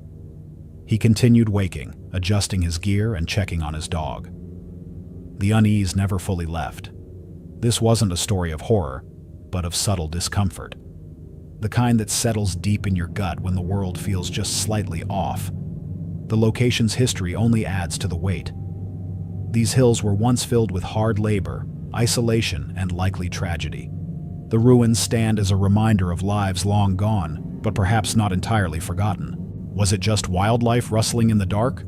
Or something left behind in the stone and wind? If you were camping near centuries-old ruins and your dog started reacting to something unseen, would you stay the night? Have you ever felt watched in the wilderness with no one around? Let us know in the comments. Your story might not be so different after all. Outdoor Family is a Turkish YouTube channel known for its calm, heartwarming videos set in the beauty of nature. With a focus on family bonding, campfire cooking, and slow living, their content typically captures the peaceful side of outdoor life. But on one particular autumn trip, the atmosphere shifted. Güzel bir manzara. Ne güzelmiş ya. Ya bulutlar harika. Harikadır. Anne neredesin? Yukarı görüyor musun? The family had set up camp on the edge of a quiet clearing, surrounded by trees painted in shades of orange and gold. The sky was clear, the weather crisp, and the setting perfect for a night of calm under the stars. They gathered wood, brewed tea, and soaked in the peace of their surroundings. Ses geldi baba. Ne? Hayvan sesi ya. Ne oldu ne? Çakal mı, kurt mu?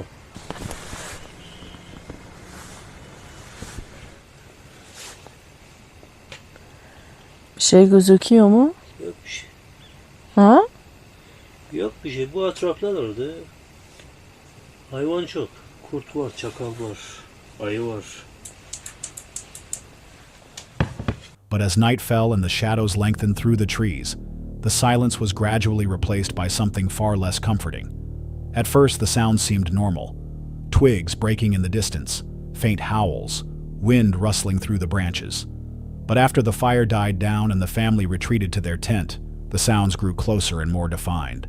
Heavy footfalls, low growls, something moving just beyond their line of sight, circling slowly. Aşkım, duydun mu? Bir şey çadırı vurdu. Aşkım.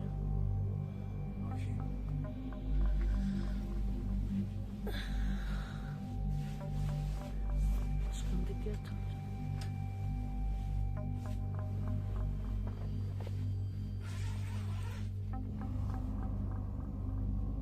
Bir bakayım. Hava dikkatli ol.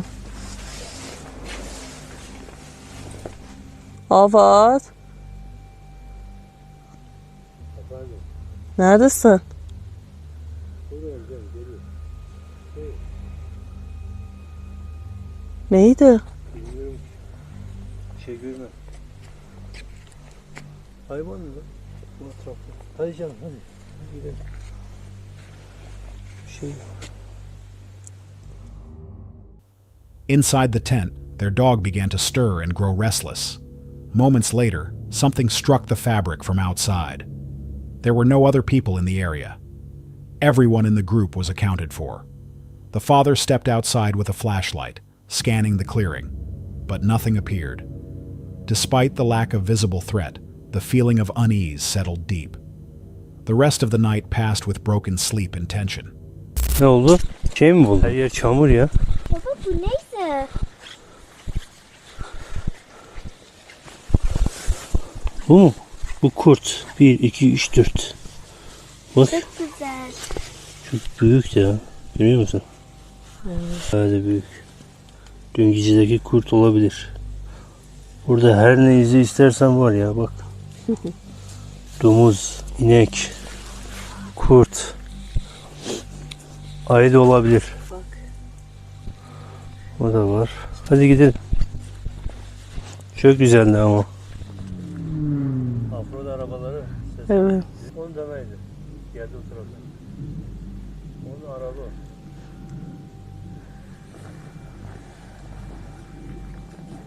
In the early morning, the family stepped outside to find the source of the disturbance.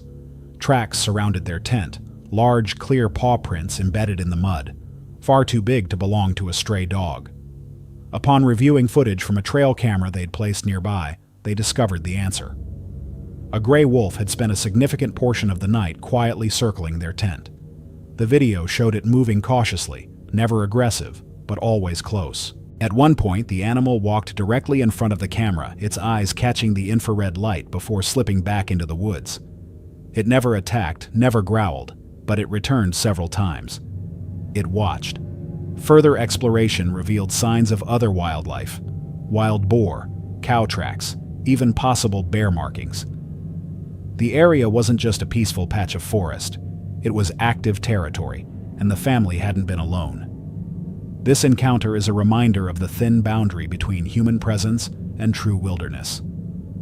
Though the family was never harmed, the presence of a wild predator so close for so long adds weight to the experience. It highlights the reality that when camping in remote areas, people are visitors. The forest has its own rhythm, its own residents, and sometimes they choose to come closer, not to attack, but simply to observe. Would you have reacted differently if you discovered a wolf had been circling your tent all night? Was it mere curiosity, or something more territorial? Share your thoughts in the comments. In the wild, silence doesn't always mean solitude. Uploaded on January 26, 2023, this video from the channel 401 Files follows a solo wild camping trip in Dalby Forest, North Yorkshire, a location often mentioned in connection with unexplained phenomena. From alleged UFO activity and strange lights to cryptid sightings and stories of mutilated animals, the forest has a long and unsettling reputation. The host, known for his careful and measured approach to fringe topics, chose this location not only for the challenge of winter camping, but because of its history, one filled with accounts of encounters that defy easy explanation. Around the world. I've brought you back today to a place that we have explored before. This was last year, and it's a place that has dogman sightings, creepy stories and evidence, cases of human mutilation, animal mutilation, UFOs and extraterrestrials, and everything in between. This is Dalby Forest, a large forested area situated on the east coast of Britain, and we're going to spend the night here tonight and explore this chilly day. The trip began in harsh conditions. Temperatures had dropped well below freezing, and the biting cold made even simple tasks like setting up gear and operating a camera difficult. Still, he pressed forward, drawn by the silence of the forest and the mystery that seemed to linger in the air. With snow on the ground and a heavy stillness all around, the atmosphere was haunting in a subtle but constant way. He was accompanied only by his dog Lily, whose glowing collar helped track her movements in the dark. Hi guys, I'm not sure how well you can all hear me. Just come into the woods, sat down, dropped my bag, got my little lantern set up at the side of me. It's absolutely freezing. The forecast did predict that the temperature would be dropping significantly as the night progresses, but my god, it's extremely cold. I've not even checked how cold it is on my phone right now. I'm trying to preserve the battery best I can so I can get the filming done and you know, use this as an emergency point of call if I need to. Hopefully, fingers crossed I won't, but yeah, it is extremely cold. I'm gonna get a hot drink on right now because I need to get something warm inside me as this temperature begins to drop and drop even further. So Lily's got her collar on, her illuminated collar, just for anyone that's interested. The colours tonight is green. Last time we had red, tonight it's green. So if you do see any green lights running through the trees behind me, it's likely to be Lily. Yeah, so far so good. The night came in pretty quick. And I've been stressed, I won't lie, you know, trying to get the tap set up and things with my hands being so cold. I've been really stressed trying to get the ridge line up and peg that thing down because it is quite windy. Hopefully it's not showing too much on the video. I had to crouch down behind a tree right now just so you guys can hear me. All the recordings before this was just far too windy. You could hardly hear a thing I was saying. But yeah, I've struggled with the tap. I've got that up now. And like I said, I'm just going to get a hot drink on and talk to you guys through the night. As night fell, the sounds of the forest began to shift. The creaking of the tarp, faint rustling in the distance, and barely audible footsteps added tension to an already difficult camp. It was cold, it was dark, and he was completely alone, aside from whatever might have been moving just out of view. Then the lights appeared. Small orbs hovered near the horizon. They flickered on and off, too low to be stars and too inconsistent to be distant cars or aircraft. They never stayed in one place for long and were too far to approach in the freezing conditions. There's some lights over there in the distance. I'm not sure what that is. My initial thought, well, that's Lily, obviously the green one, and she's really close to me, but those two white lights seem really far from the distance. My original thought just then was maybe a road, but they don't seem to be moving. And they're not constant, they keep going on and off, and one of them just got really bright, so I have no idea what that is. Try and zoom in. Seems like there's three now as well, like there's a middle one turning up.